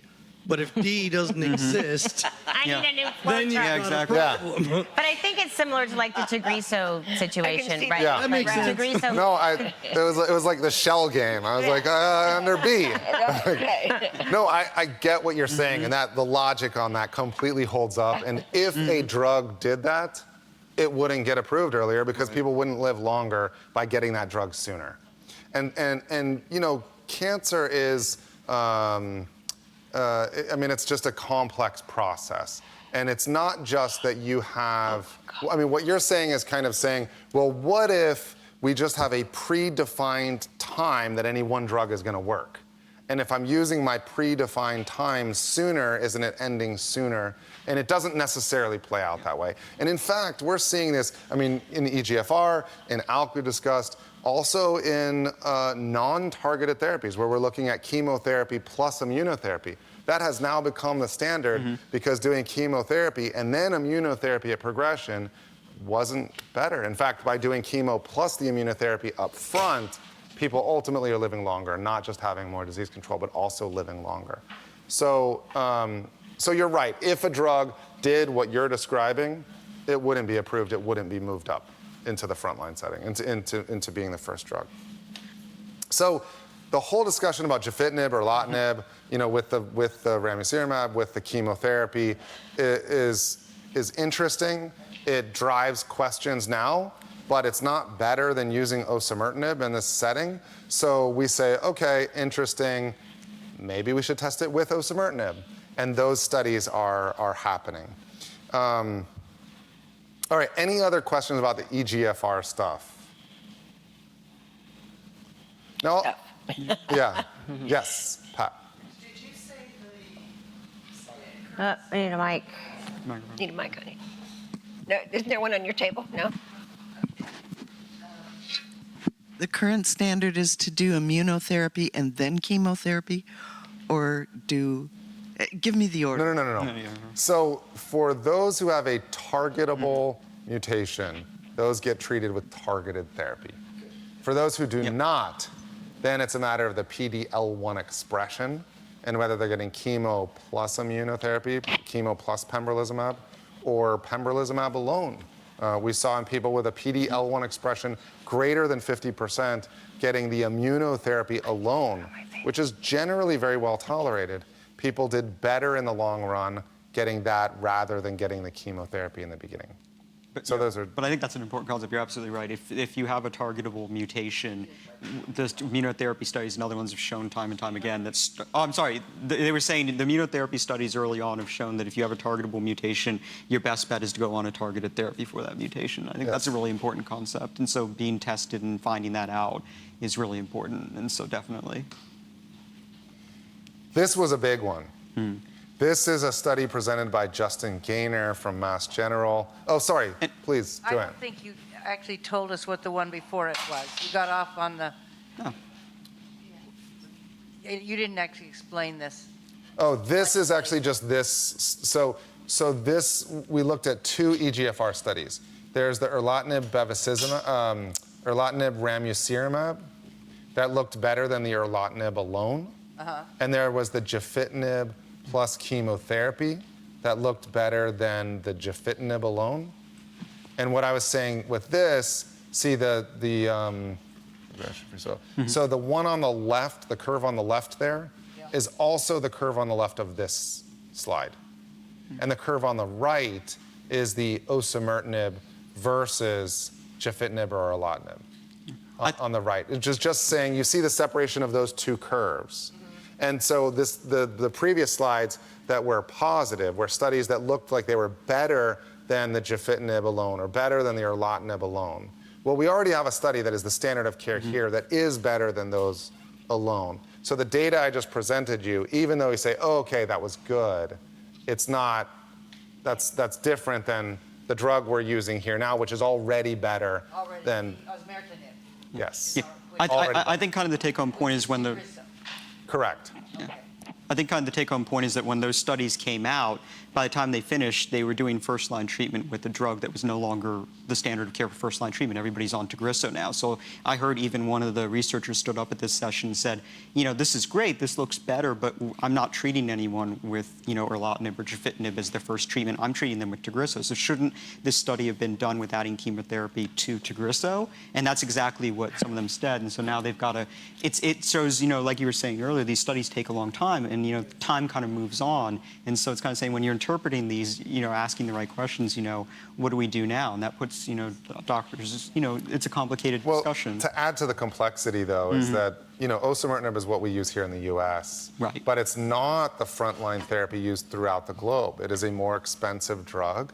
And there are companies, the UK just recently, I saw, approved dacomitinib, but did not approve osimertinib as its frontline therapy. And cost was a part of that. So that becomes a very complex discussion, but gefitinib and erlotinib do continue to be standard of care in some countries throughout the globe, and for them, these studies that were presented are very relevant to that. So this is another possible target. And this, someone had mentioned LOXO-292. I think it was Ron who was. Yeah. Oh, yeah, Ron's gone. Ron's gone. I was saying this is really relevant. Yeah. And this is another one. So Blue 667, both of these drugs really target RET. And so just like people who are on erlotinib, osimertinib, gefitinib, alectinib, crizotinib, all of these targeted therapies, we now have another one. So these are people who would have ended up getting chemotherapy that now we know that when we see RET with a RET fusion, this is the waterfall plot. So this, again, looks wonderful. These are the waterfall plots we see with targeted therapy, where there is a significant reduction in the size of the tumor for the majority of patients. And we see that with this as well. This is the swimmer's plot, so this shows the duration of the responses. You see a lot of arrows on the end there, which means these are ongoing. And this is going out, it's kind of pushing about a year, but because this is still an ongoing study, but this is data from it. Now, there are various waterfall plots in here. This is looking at those who had gotten prior checkpoint treatment, so pembrolizumab, nivolumab, atezolizumab, durvalumab, but the immunotherapies are these. Somebody, I think, Rick, you might have asked this earlier too about, well, are they looking at other possible prior treatments that have gotten? So we see a difference in side effect profile sometimes with the order that drugs were used in. This is looking at when it's in the brain. So do cancers in the brain, lung cancer that is spread to the brain, does it respond to the treatments? Because we have the blood-brain barrier. And I won't describe the CAT scan, but it shows that it gets smaller, and I'm hoping you'll trust me on that, but I can certainly describe it out for people. Circulating tumor DNA. This is where we're checking in people's bloodstream, looking at the levels of the mutations of these tumors, and this is something that we're now studying as potentially a way to further monitor how effective treatments are, or getting an early signal as to whether treatments look like they're effective. That's still, the way I just described it is still a research aspect of it, but this is showing significant reductions in that fusion. So this study, is this positive? Yes. There's no real caveat further to describing that out. This is exciting for RET fusions. We now have what would appear like 2 drugs, and this one was Blue 667.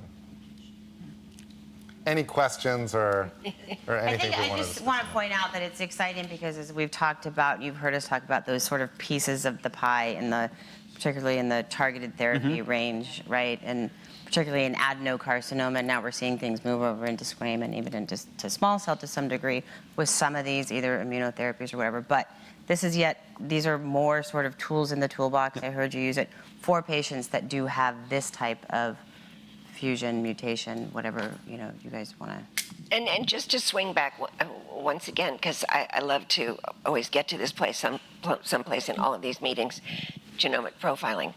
You must make sure your physicians are giving you the appropriate testing at the appropriate time for the appropriate markers. We have physicians out there that when you ask them the question, are you doing biomarker testing? They said, oh, sure. But if you don't ask the question properly, are you testing me for all the markers, or just EGFR, or just ALK? I want all the markers. And I just want to point out and plug GoTo and Andrew and others on the science research team for a minute. They are there on the other end of the line to help you with these questions, to help you with access to the testing, and all of that. So please take advantage of what we're able to provide at GoTo to help with all of that. Rick? So one more thing on that exact subject, and hopefully this will be the last one. So I have like a gift and a curse. The gift is I have really great CTs. Looks like pretty much everything in the body is, stable, dead, whatever. Can't find anything really active. And it's been that way for almost 5 years. Problem is progression in the brain, but there's no way to test it. So we've done a couple blood biopsies, came up with blanks on both. I just had a spinal tap done, and of course you get back the wonderful report that, oh, this looks great and blah, blah, blah, blah, blah. But we were hoping to be able to get enough DNA genetic material from the spinal tap to be able to find out what the mutation is that's going on in the brain. But odds of that coming up with anything definitive is almost slim to none because the test came out so good. But meanwhile, I've got progression in the brain, and really, I think the choice is kind of throw a dart at the wall as far as drugs are concerned because there's no way to definitively determine what mutation it is. Yeah, I mean, sometimes there's not a good way to test for mutations. Now, checking in the bloodstream sounds very reasonable to me. It's done, didn't show anything, and checking in the bloodstream is not perfect. It doesn't always provide an answer. When it does, it's extremely helpful. So, you know, how to then address something in the brain. The other thing is, you know, that means you have good systemic control.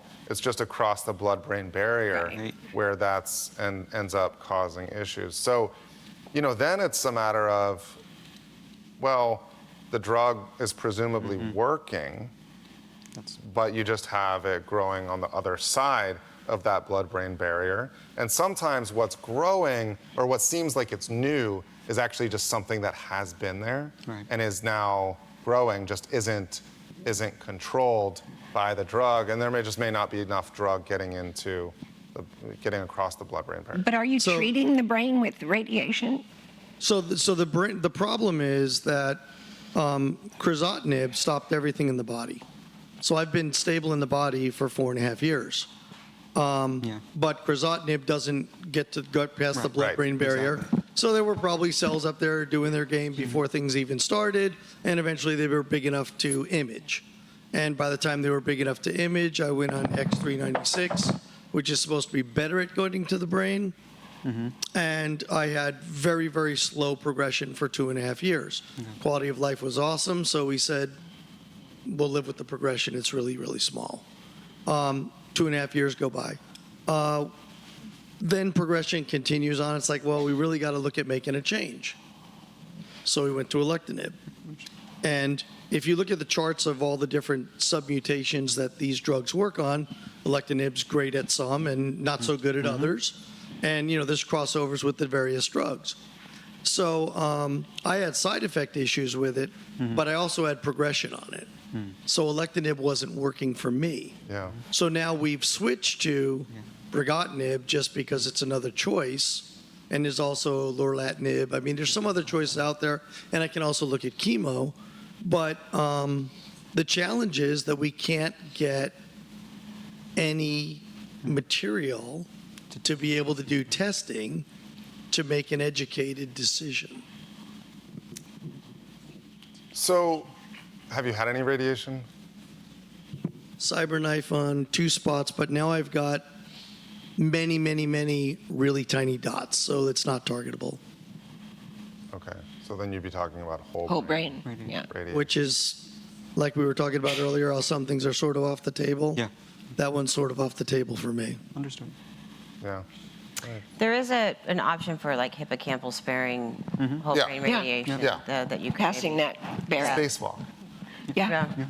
Did you? Well, there was nothing that showed up, but so there is a study being led actually by one of my colleagues, Jeff Oxnard, within the Adair Lung Cancer Medical Institute. Is that still the name? Yeah. Spacewalk. Within Alchemy, looking at those who have ALK and at progression, doing a blood test to look at the resistance mutations that are coming up.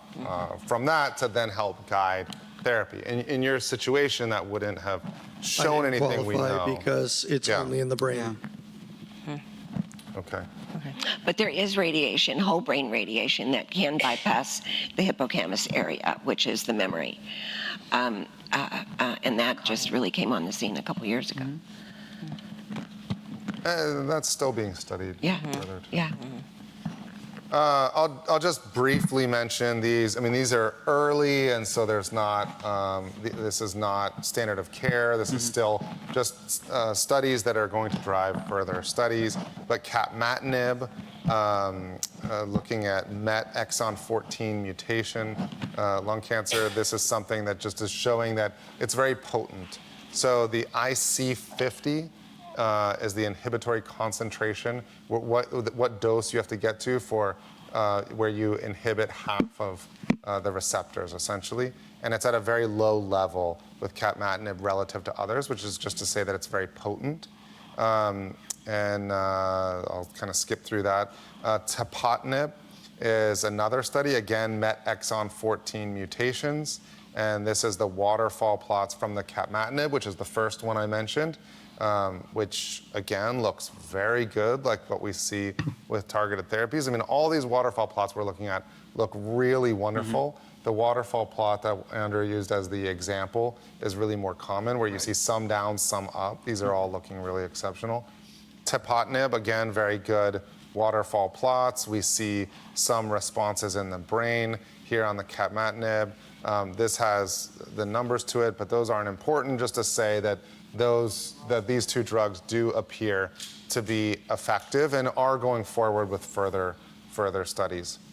And I think kind of underscoring what we were talking about earlier about being tested for things is it used to be that people would say if you got tested and you didn't find something like an EGFR or an ALK mutation, which we knew a lot about, the testing wouldn't really reveal new options. But that's really changing. I think that's something we saw at ASCO this year, with things like, for you, Ron, with the RET and then the exon 14 mutation of MET.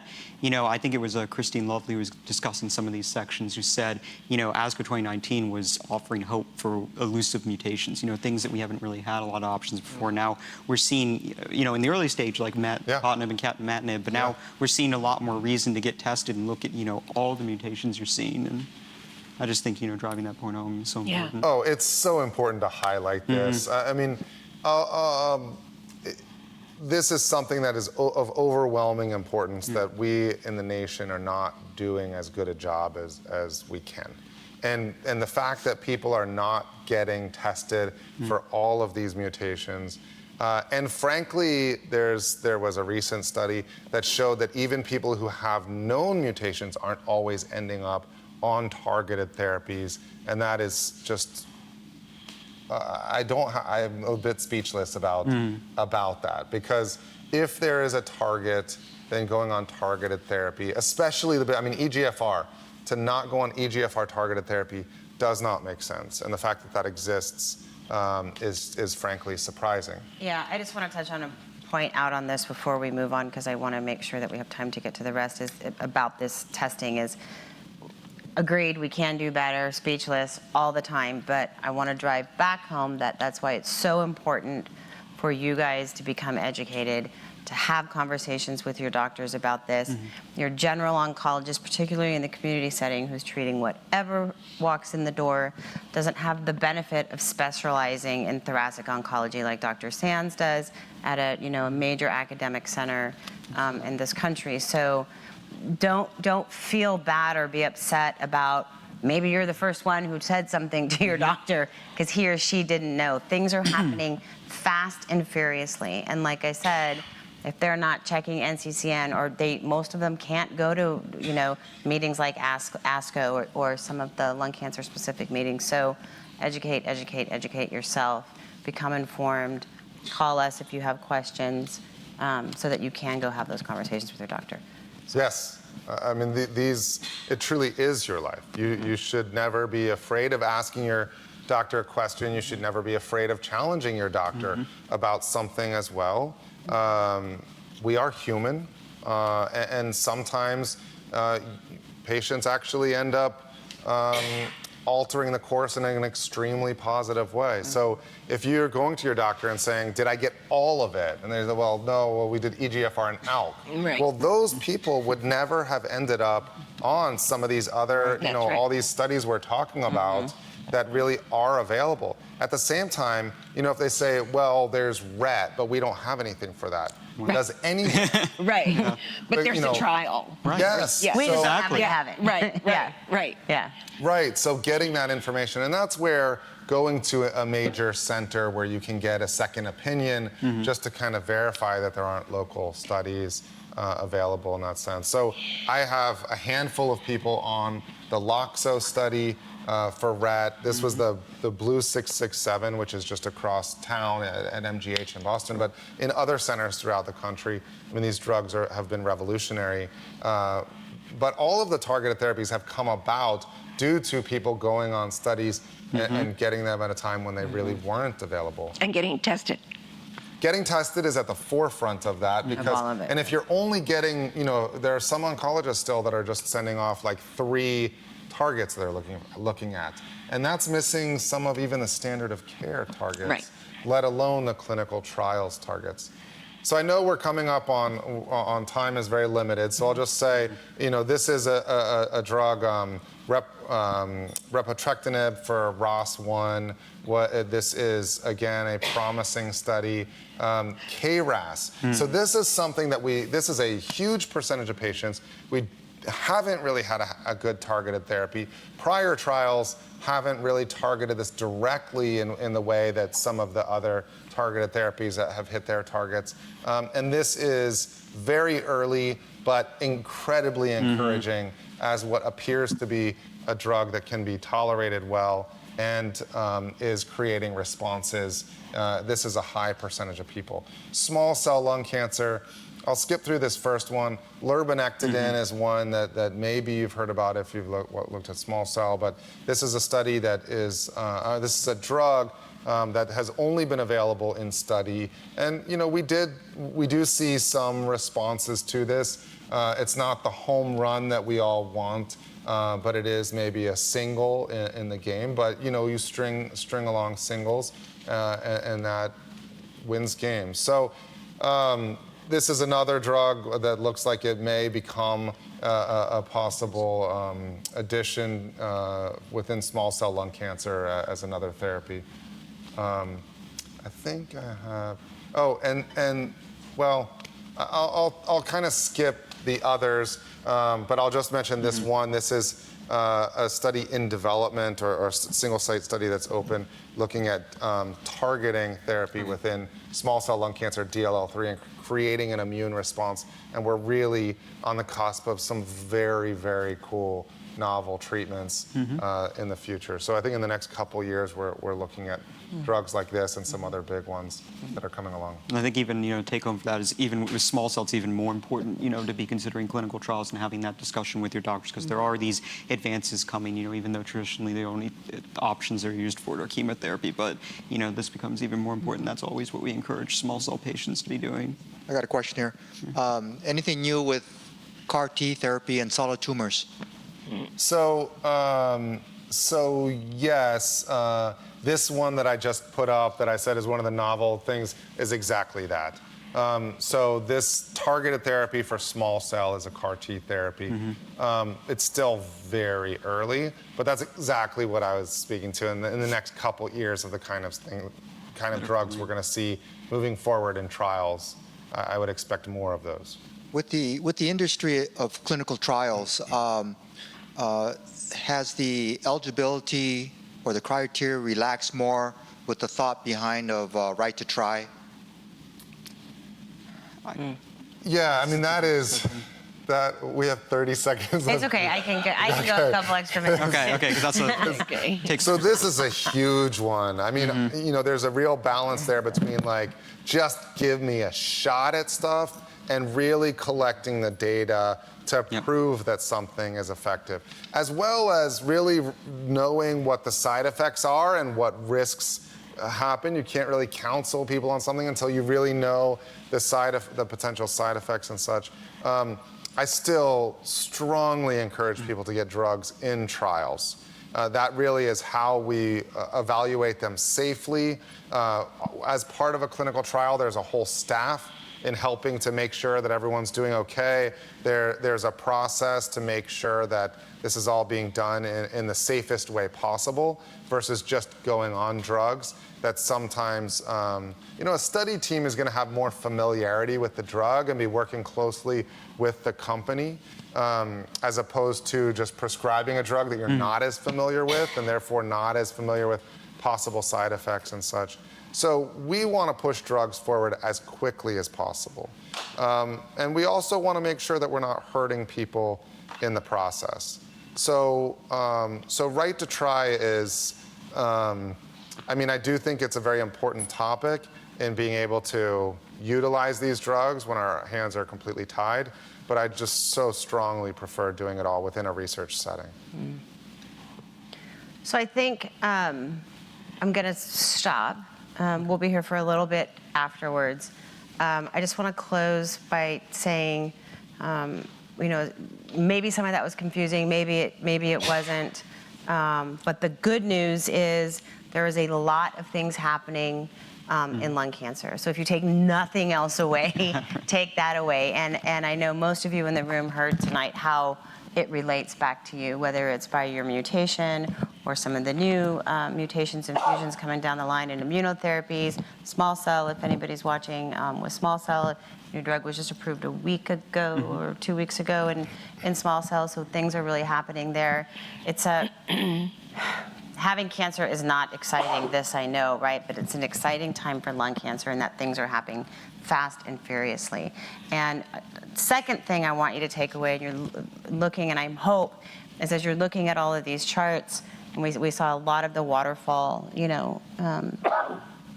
charts, plots, whatever you call them today. Don't be afraid to think about clinical trial as part of a treatment option. It's so very important. None of the drugs that any of you are on today would be available to you were it not for people like you who entered these clinical trials, right? I kind of see the way clinical trials are happening today, especially with some of the results that are coming out, they are kind of more personalized. The way clinical trials are being designed and rolled out is becoming more patient-friendly, more targeted to individualized subgroups of patients. So if nothing else, please, consider them at some point. I know there's some people in the room right now who are on, certain studies or trials alongside some of the therapies they're on, which is a huge benefit. So it's just something to think about if you ever come to that point in the road where you think clinical trials might be a right, time for you. And keep in mind that a clinical trial, if that's being discussed, it's because that is considered the best treatment for you. Right. It is not to advance the sciences. Hopefully the drug works for you and therefore demonstrates that it's effective and other people benefit. Correct. But you're not going on a trial to help society. Yeah. Right. Yeah. Right. You're going on it because as a treatment option for you. Yeah. And you're remembering that you need to be healthy sick to get on a clinical trial. Healthy sick. You can't be sick, because then you won't get in. The time to start looking for clinical trials is having that discussion as early as possible. Yeah. And for that reason, that's a great point. And to Danielle's point about the good news about lung cancer, more new therapies and drugs have been approved in the last 4 to 5 years than the last 5 decades. So if we just keep going at that pace, or exceed it, I mean, we're in pretty darn good shape. I'm going to close with housekeeping like I always do. I'm going to talk a little bit about the summit, but I'm going to save that to last in case I have any questions. Next, August 20th, Living Room, is Dr. Karen Kelly from UC Davis, and it's all around tumors and biomarkers in tumors and what that means, and does your tumor have one, and what you need to know about that. August 22nd, we'll be in Washington, D.C. for a Living Room with Dr. Benjamin Levy at Johns Hopkins, talking about some of the things we've been talking about a lot in these living rooms, and lung cancer and chronic management. What does that really mean? And we talked a lot about progression-free survival and how long somebody can be on a drug while we're waiting for some of these great things to be approved. So that's our August 22nd Living Room. Events, September 22nd. There's flyers on all of the tables in here for all the local folks. Is our San Francisco 5K. It's an amazing day, as a lot of you know. Please spread the word to some of our new friends in the room. Anybody watching from the Bay Area, please consider coming out to that. October 6th, our friends in Philly will be having a 5K out there. So anybody who's interested in that, please reach out to us and we can get you out there. Now, our National Advocacy Support Summit is July 22nd and 23rd in Washington, D.C. Most of us from this office will be in Washington, D.C. on those 2 days. I'm going to read this from this piece of paper because I'm new to this game when it comes to the summit and what it looks like, and I'm going to ask Andrew to answer any questions and fill in the blanks. But on July 23rd, Over 130 advocates from over 30 states across the country, including a record number of 71 survivors, caregivers, and first-time attendees, will meet with elected officials on Capitol Hill to advocate for the lung cancer community at the GO2 Foundation National Advocacy Summit. You have an opportunity to strengthen the collective voice and ignite change without even leaving your home by virtue of our virtual Advocacy Action Day. There's a link that I think Rocky was going to put up on the screen for us. I know he hears me, so he'll get it up there. Or you could just go to our website, and Amy shared it online. We're sharing it all over the place. But it's all around Virtual Advocacy Action Day, and it's a way that you guys can, from your home, literally participate in this. There is a whole page. You can go on about the tweets and whatever they. Yeah. Basically, what it is, you know, some of us are going to be in D.C. actually visiting representatives going into the office. Oh, I'm sorry. Some of us are going to be in D.C. actually visiting the offices of the representatives, being there, telling them in person about your stories. But you know, they listen when they hear lots of sustained voices and lots of people telling them the same thing. And that's what the Virtual Advocacy Summit is. It's ways for, if you can't come to D.C., to connect via social media, email, you know, phone, calling your representatives, and we've made it really easy. There's going to be a whole toolbox set up when you go onto that webpage to kind of amplify the voice of the people that are walking in D.C. and spread it and let us know, you know, there's some of us that couldn't be there. And, you know, we need to tell our stories too. And it's really, you know, just through that collective voice, and that's why really the Virtual Advocacy Day is a way to make that really easy for everyone at home who can't come to D.C. with us to add to that voice. And our team out in D.C. has done an amazing job of literally setting up this toolbox, to Andrew's point, to make it so easy for you, if you have access to a computer, to just grab it and use it through social media, or provide you with local phone numbers for. We need federal funding. We need Washington, D.C. to pay attention to lung cancer. It's been far too long that they have put it on a back burner. For every $25, these are approximate numbers, that goes to breast cancer, $1 goes to lung cancer. And I hope by now all of you in the room know that lung cancer kills more women than breast cancer. And we don't ever want to sound like we're being negative about breast cancer. Bravo. Good job, breast cancer advocates and people. We want to be just like them. Yep, absolutely.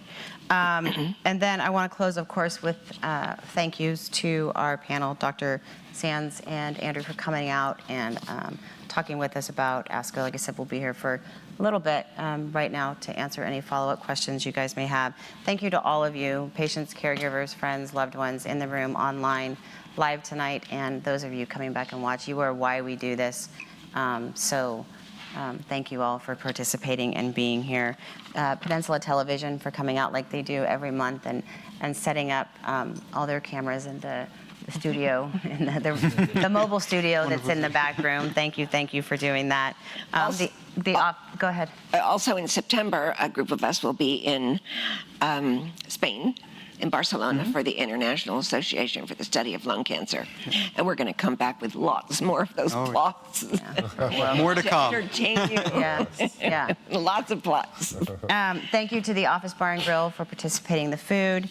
And then last but absolutely not least, a huge thank you to all of our supporters who, without their support, we would not be able to provide this to you. And you guys know we do the 12 here a year, and then we do 6 regionally around the country. And we've got 2 outside of the country this year, 1 in Toronto and 1 in Mexico City.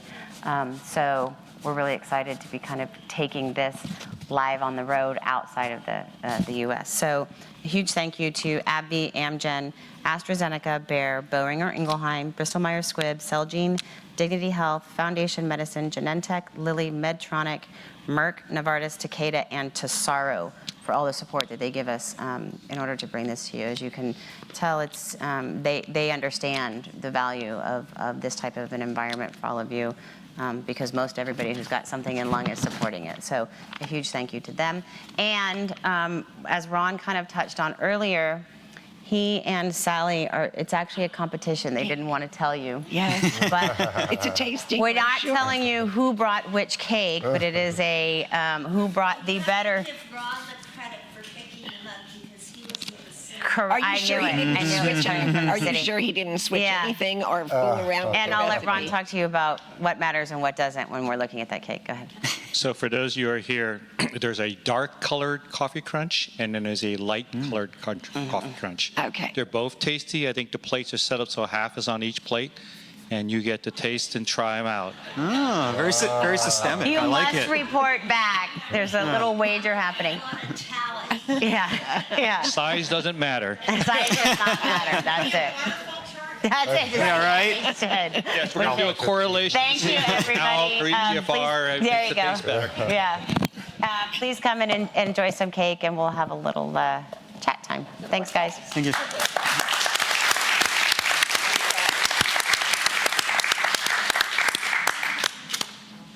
I was.